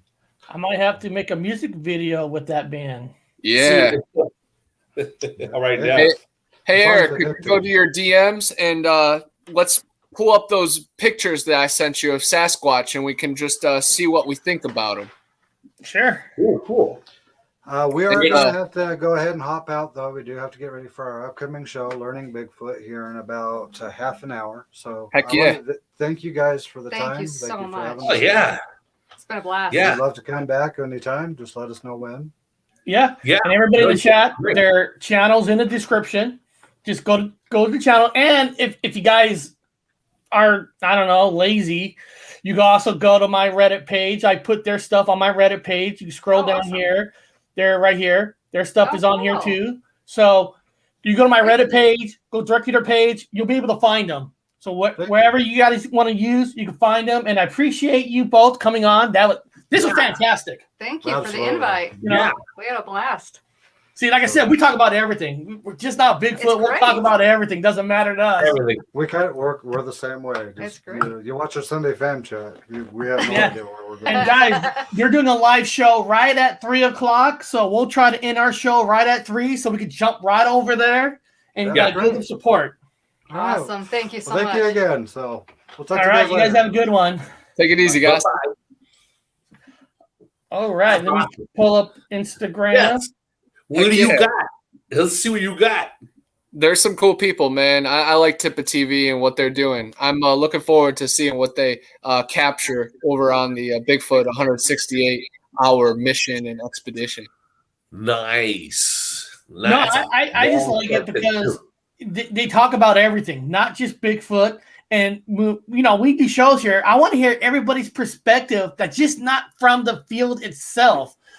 Because no offense, you get some people that's in a Bigfoot community don't want to hear anything about UFOs. They don't want to hear anything about paranormal. And I want people that's willing to try to connect everything, because I feel everything is connected. Yeah. Oh, 100%. I hate hearing the closed-mindedness, because you guys hear me. I really draw that bridge really quick, because they exist. These creatures are out there in the woods, and we have to take a serious look at it. This one is called the Ancient One, and I think it's a perfect example of how the sun actually burns their skin. They are gray. They are black, and that is a beautiful picture. And if you zoom in, which I know you can't do on this DM, but if you zoom in and find this picture, you can see the details. And when people say, oh, they're not clear, it's right there. And you see a lot of the orange. Yeah, there you go. You can see Wow. the gray skin, the sun hitting it right off of it. It's named the Ancient One. Very cool picture. Now, where'd you took this one? No, I didn't take this one. No, the Okay, very okay. last one that I sent Eric is one that came from my expedition in Okay. the Florida swamp, or in the Green Swamp. But these are just some of the ones that Squatch Me Now and NVTV have put together, and this is Okay. just some of the quick picks that I put together, for us to discuss. No. Yeah. You Oh, can see look at this that. one. It looks like somebody's looking outside the window with two eyes. Yeah, Look at that large brow. and there's The- actually like 9 pictures, like 11 pictures of this. And I sent Eric too, just to show there is movement. And you can see the eyes, the black eyes. And yeah, the huge brow ridge and Yeah, just the huge brow cone-shaped ridge. head and the That's black got- skin and dark gray skin, sunburned. Neanderthal. That's kind of a Neanderthal signature there. There Damn, is look- a little yeah. bit more of them. Yep, and him closing his eyes. And there's ones that you can see his nose, nice and good. And I'm in a couple groups with the guy that took this picture, so I've seen his breakdown and what he had to say about it. It's truly remarkable. And there's like 3 or 4 different sets of pictures that are very similar, like this. That these creatures walk right up to their window and No peek shit. in on the grandchildren. Yeah. Wow. Here we go. This one looks Oh. like wearing a Christmas hat. Yeah, I'm pretty sure this one's from British Columbia, somewhere up in Canada, and you can see that it's holding a little pig or maybe like a blanket. I think it's a pig, maybe a pig. chicken, but it's Looks like, definitely holding. looks like a white monkey. Yeah, it could be a white monkey. It could Or be a some kind of turkey. pet, some kind of hellhound. But this one kind of looks like more of a orangutan and kind of like the Mayaka skunk ape. Probably has sharp teeth in a couple of them. A little bit different than the patty, a little bit different than the one that was just peeking through the window. But Yeah. I love the color variation. You can see the orange, the black, the red, some white, some gray. And you can see how the hair takes color of the shape behind it. You can see in the backside of its head how it's white. It's taken right off the sunlight. I mean, it almost looks like it's wearing a Christmas hat. Yeah. You got the red and the white. And the... Here we go. course, we Oh all know yeah. this one. That's the famous one. But it's a little different pose than everybody's used to. I'm And, so. You can see her breast. Yeah, Like, I always say that because every time I see them, they seem bigger and bigger. The breasticles are huge. and there's a lot of theories about this footage. The 2 cowboys walked up and trekked for like 6 miles or 6 days, and they end up finding this creature. That's one of the theories. And then some are that the Bigfoot were destroying logging equipment, so they sent some hunters in and they murked a few of them, and then they buried them, and then they captured Patty footage, and then they shot her. And there's some breakdowns that you could see a wound gaping on her leg, and some people just say it's her muscle spasming. But it's very interesting to say the least. And I just want everybody to know it's definitely authentic. Planet of the Apes came out the next year after, and those costumes are not even comparable. No, not back then. Not in the This is 70s.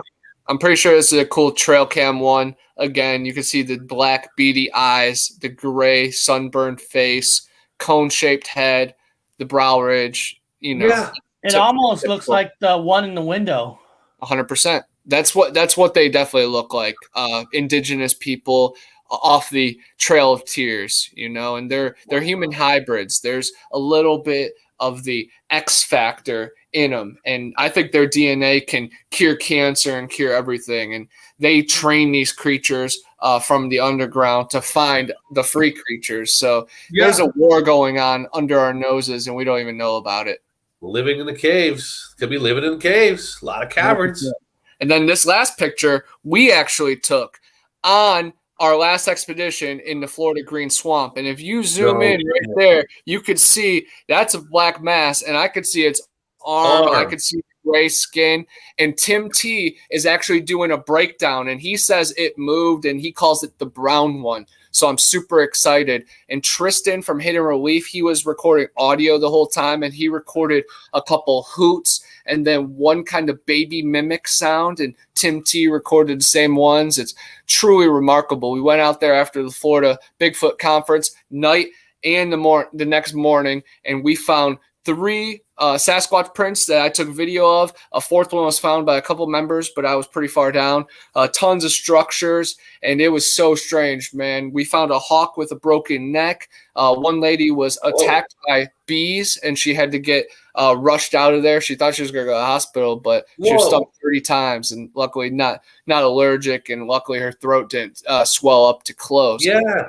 It was super terrifying. And when these beings are around, it. And we were right by some train tracks, and when the trains go by, you can feel like it's like a circus. They're moving around, and when the planes are going over by, they're whistling and communicating. So they use everything to their advantage. Smart, man. They're smart as fuck. 100%. Well, they can't be found. So they're smart as hell. It can't be found. Yeah, they've been existing longer than us, living off the land. And that's why the government doesn't want us to know about them, because they have us so far on lockdown that, if we could learn anything from them, we wouldn't need the government. And it's sad. Now they got names like Gigantopithecus to maybe these are the Neanderthal that are still walking around. Now, some of you people in the chat might have seen this video we did this on Horror Talk, but it's kind of interesting about finding a Bigfoot foot in the ground. This was found by Bigfoot on a research, and I want to show this again on the regular channel. About a quarter mile. Now, I wanted to pause it here for a second, because when you go look for trying to find proof of Bigfoot, and you're trying to find, like, is this foot, could it be Bigfoot or could it be something else? When you look at this, Connor, what are you looking for, trying to determine it's a Bigfoot print?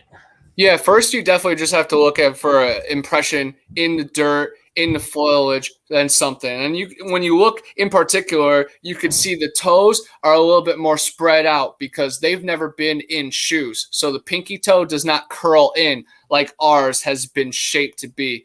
But also towards the heel, there's a mid-tarsal break because they have a little bit extra flexibility, but not all of the Bigfoot creatures. The Sasquatch creatures have, the mid-tarsal break, but there is feral people out there that have lived out in the forest their whole time, and they're like monkey men as well. So there is a lot of Bigfoot type creatures, but yes, the Sasquatch have the wider, larger feet. And this one was probably a teenage one because it was like 12 to 13 inches, but the stride was 54 to 56 inches. And that's pretty crazy. So it was moving, and it has long legs. And this one is not, of course, the greatest print. I would much rather have one right in dirt that we could see the toes spread out. But this was right by a palm tree that was shredded apart up to 20 feet. And Marie Dumont found it. We could see Florida Lone Wolf, Tim T, and Winnett from the independent Sasquatch research team in Central Florida. They just know what to look for. And Tim T is a lifelong tracker. Of course, I'm out there all the time in the woods, so I know, the way of the land as well, but everybody sees it differently. And that's what's awesome, having a big team to sweep through. And one of the ladies was kind of upset, like picking us apart right there. She's like, you're trampling, messing up the other paths. Well, sometimes, you'll just find one track and then it will disappear. So you just got to take what you can get. But I understand you don't want to destroy evidence. You have to be careful. Yeah. But one footprint is very typical. Finding a whole trackway, very rare. So when you're with this group and you want to go and do a Bigfoot search, do you guys, I don't know, do you guys look at a map first, trying to hear like where the hot spots from other people, or you just like take a chance and just hit a spot from a map? Like, okay, we've been here, but we haven't been there. Or how do you determine where to go to try to look for this? Yeah, well, I'll just say mine first and foremost over here in the Panhandle. I definitely go after encounters and the legendary stories, excuse me, and the Native American mounds. So I definitely go with my nose leading to these places. Tim T, he definitely has some hot spots. This was when I road tripped to Central Florida for the conference, and we did 2 expeditions. So this was a little out of my research area. Well, I actually used to live here, 4 years ago, so it was nice to touch base. But yeah, Tim T has it all mapped out, the Green Swamp, the Hillsborough River, and some of the spots he doesn't say publicly because they are just hot research spots. But others are just right off the trailway, or you walk down the railroad for a half a mile and then you cut into the woods. But it is low traffic area. All of them. That's where you have to go, is where people are not. So if you see anything strange, it is out of the ordinary. When you see the hunter's tape ripped and shredded apart, hunters aren't doing that. The bear aren't doing that. It's a Sasquatch, and that was what led us to finding lots of prints. We found 3 prints, 4 as a group within 3 hours. You keep at that for days, you'd have mountains of evidence. Tim T has found hair. He has casted 6 great tracks. He has gifted these creatures. He has evidence of them picking up a candy bar on trail cam. He has video of them moving his trail cam. He's actually in the Green Swamp right now, or else he'd be, a guest on this show. He had the StreamYard link and everything. I was hoping he was going to pop in live and we'd be able to spot him out. But yeah, Long Island Bigfoot, who was in here much earlier too. I just want to say thank you for popping in, man. Yeah, I'm excited for him. He's a huge mentor to me in this community, and he sees things that others don't, that are out there. I want to send him some of Eric's footage, and maybe he can pinpoint some parts that maybe some of these creatures were showing themselves, because he has, sent me screenshots that there's like 3 or 4 different creatures that I only maybe thought there was one. And it's truly remarkable. And he's pretty famous in the Bigfoot world. Long Island Bigfoot. I suggest everyone go towards his channel. He has one video that he records it right there in the bush, and it shows itself pretty well. And yeah, he's had a handful of stories, and Bubba is the big alpha Bigfoot of their clan in Long Island Bigfoot, and they have a certain connection because Mike has a respect and ability about himself. Yeah, he's got the senses for it. His spidey senses are on. He can actually sense it all around. That's pretty good. 100%. I showed how I first became close with him is I emailed him 2 of my pictures that I've showed on many of them. I actually just picked up. I can't get the zap off. Dang it. It's the flat earth map. It's the clock, and it shows how everything's working. But I'm trying to get to the videos, and they make this hard to get to. But okay, here I go. This was the first picture that I was super proud of. In the Chipola River, you can see that creature just sitting there and watching you. You can see his jawline and his eye. And then another one was the Rougarou. And this is in the Honey Island Swamp. I always call this tree peeker because if you see his eye right there in the middle, you can see his dark face just watching. I got it.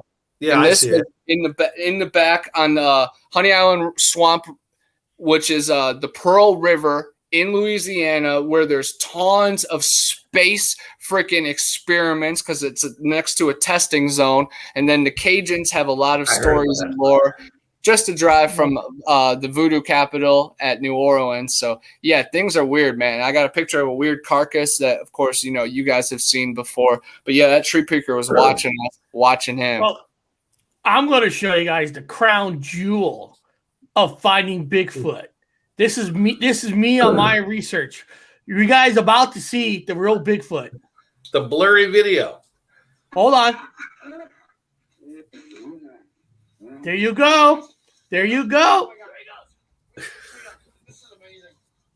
Now, for the record, everybody, Eric's playing, so don't be like, hey. No, guys, we really did go Bigfoot hunting. Yeah. And we searched around the whole place, and we thought we just added in a little fun at the end. It wasn't making fun of it. It was just having a good time because we went on private land that regular people are not allowed to go on. And it was fun because, like Bigfoot's saying, things some spots does look out of place. there were some broken materials that wasn't broken the day before because we were in there. So it was kind of neat and fun. And we just thought with this video, we just add a little extra little flavor at the end. Yeah, playing.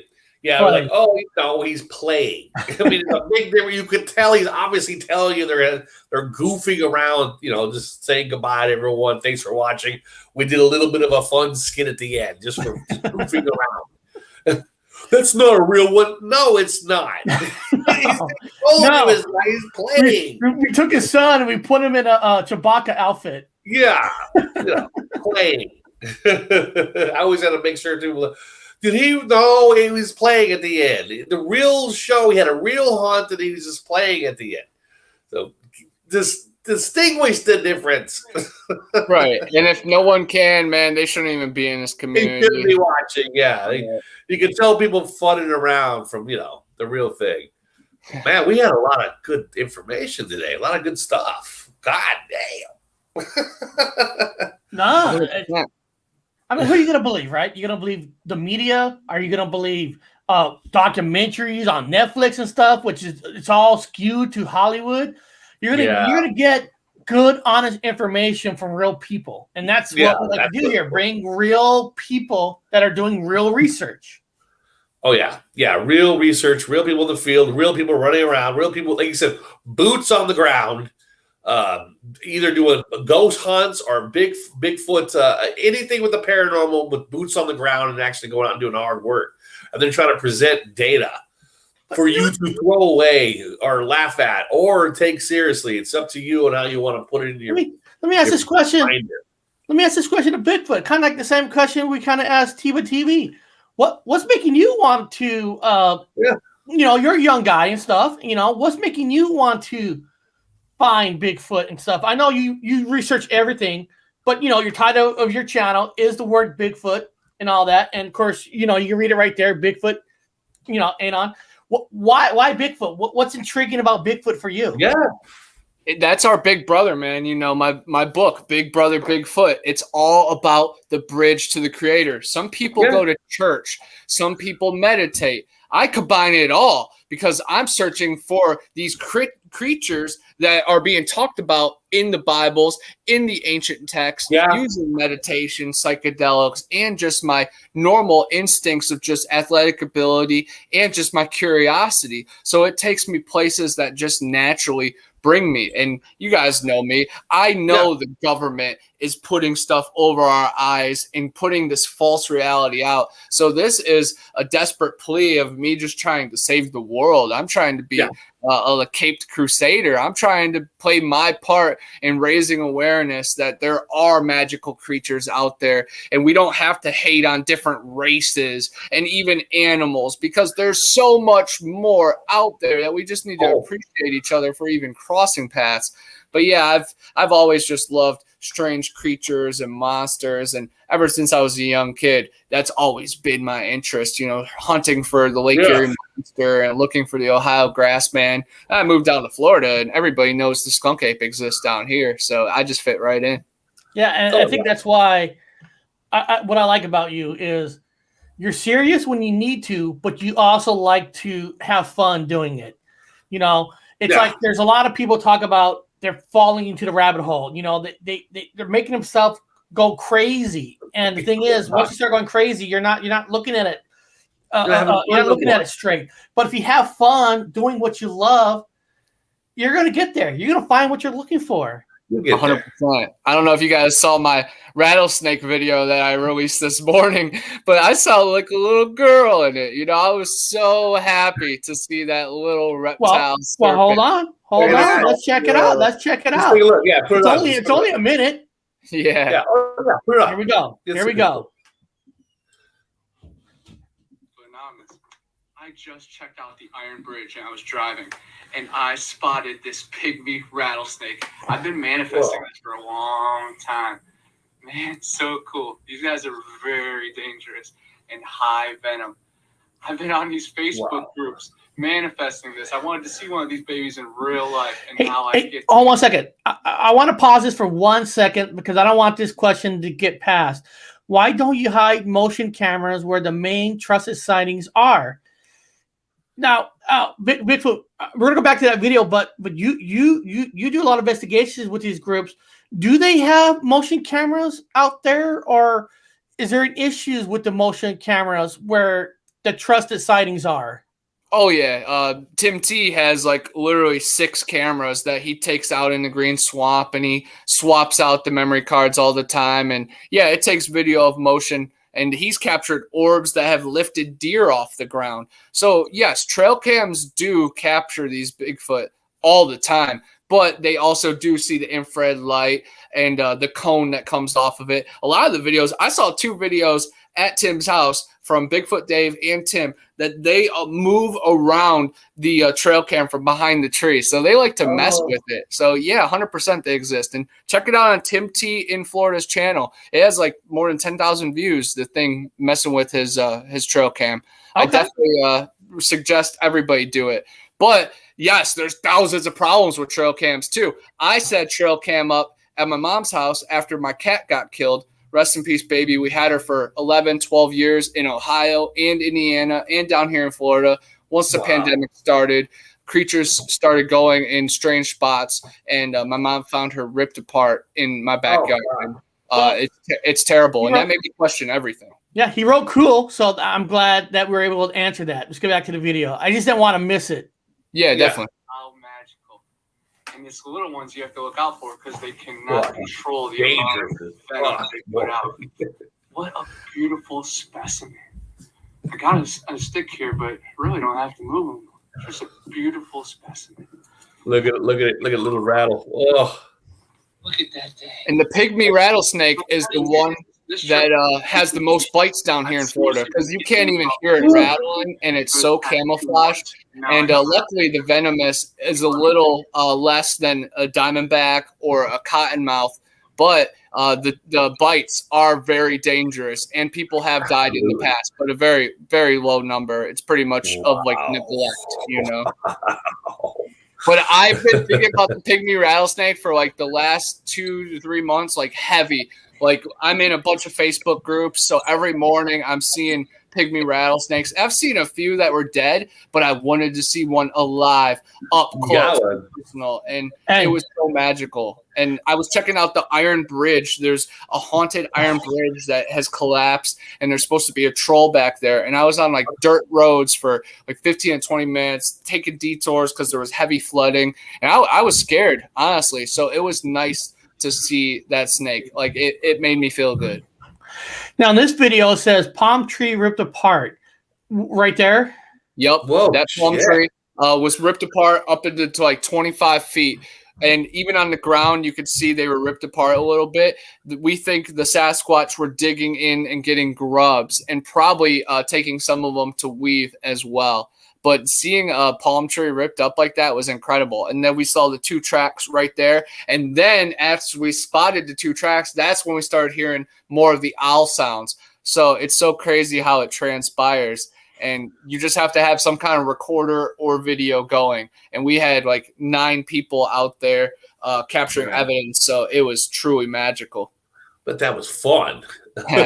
And right there's Cameron, who was kneeling down, and I gave him my GoPro, and he got like an hour and 5 minutes of great footage. And it's crazy seeing it from everybody else's perspective and eyes. And guys, Bigfoot's just not talking about it. He's doing it to a point where he got himself in a front page of a newspaper. Yes, that was pretty cool. It was a simple interview, you know. I'm used to all these live ones that's really high stakes. And she just called me on a simple Wednesday, and then it was on a couple days later, and it was the front page, and it was very cool. Bob, were you able to read it? Because I know in the UK they had it blocked.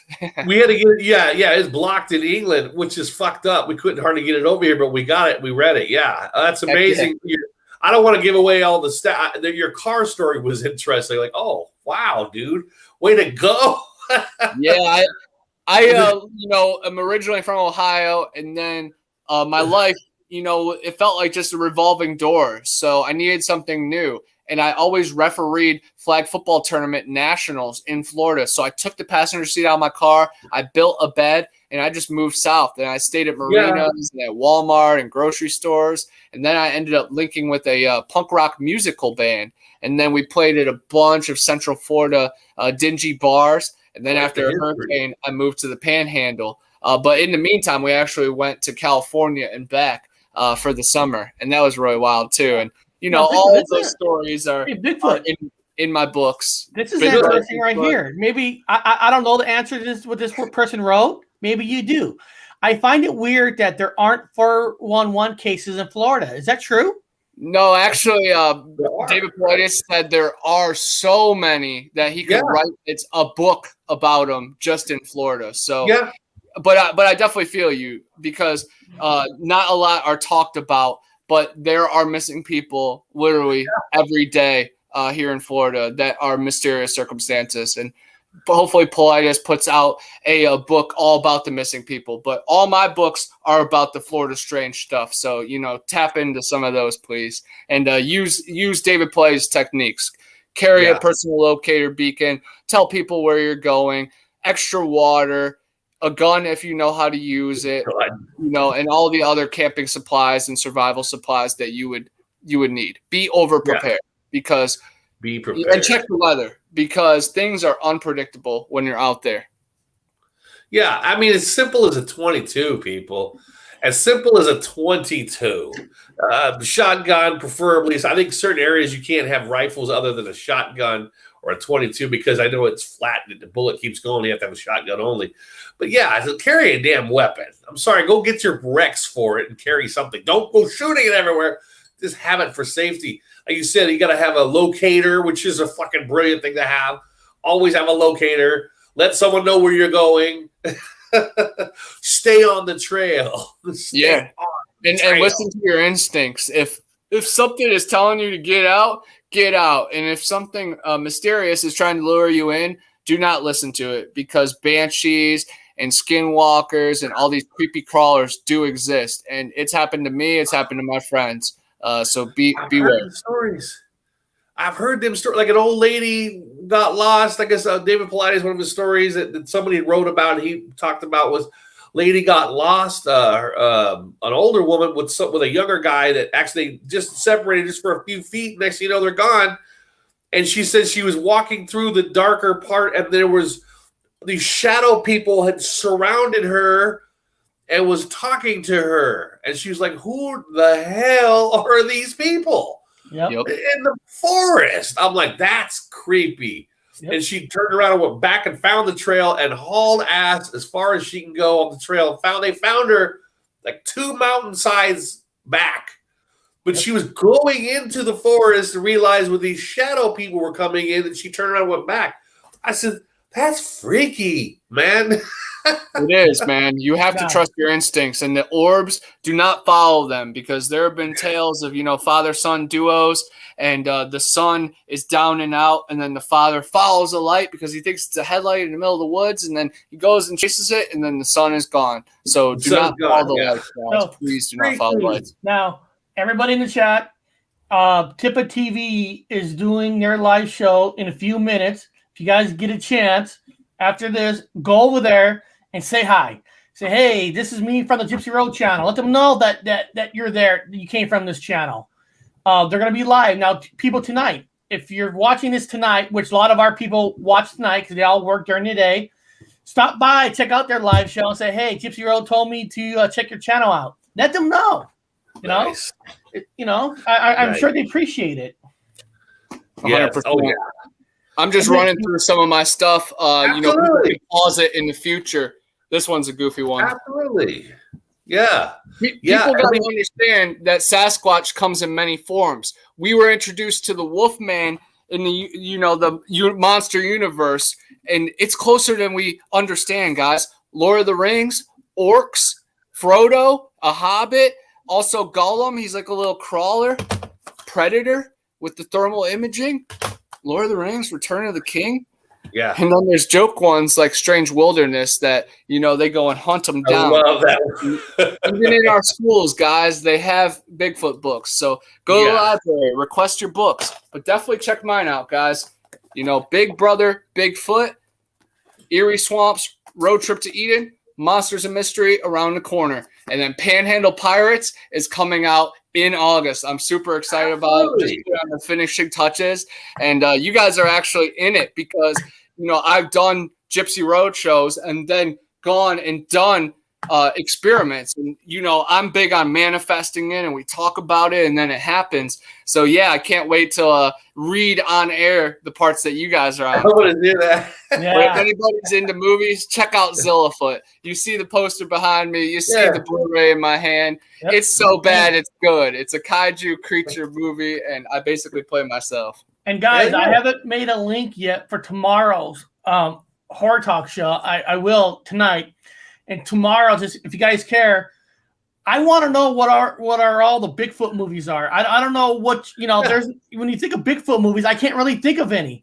So tomorrow I'm going to do a Horror Talk show about Bigfoot movies. You know, are there any? What's the good ones? Where should I start? Connor might know all those. Yes, I definitely have a list. Exactly. That's what's fun about it. You know, we get to, because I want to know. I'm saying to myself, is there like a big production Bigfoot movie? I'm not talking about like Harry and the Hendersons. I'm talking about a scary good horror ones. Yeah, and I have a recommendation for you to watch tonight before our show. Exist. It's a found footage movie. It's made by the same people that made Blair Witch Project. That is the best scary Bigfoot movie. But then there is a couple other ones too. Like do you know if it's on a streaming service or anything? I'm not sure, but I can at least send you a link that you'll be able to stream it from. You'll just have to X out, you know, a couple of ads. Don't sign up for anything.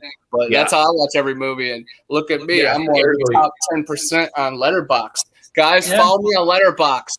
It's a social media platform for movies. You can rate your movies, you can review your movies, and you can see what your friends are watching. And it's super cool. And it's a cool way to log what you watch because I have like 2,200 movies, and that's probably about 90% of them. So it's very, very cool to log them, and you can see what date you watched it. And it's magical when you look back. Like, a year from now, I watched the first one. Oh, it's crazy how time wraps, you know? Yep. And then Friday, of course, Friday we'll be back on this channel at the same time. I don't have the link built yet for that either. Man, I will. So beyond that, guys, I'm going to end the show. I'm going to say hi to the other channel. Then I gotta do some things. I know Bob's got to do some things. Bigfoot's probably going to be out researching everything. Beyond that, guys, have a good day. And today was an awesome show. It was fun. And tell all your friends to subscribe to all of us. Subscribe to Bigfoot. He's in the description. Subscribe to Tip of TV. Subscribe to me. Subscribe to Bob. Subscribe to Bigfoot. Subscribe to UFOs. Whoever. Subscribe to everybody. Beyond that, we'll see you guys all later.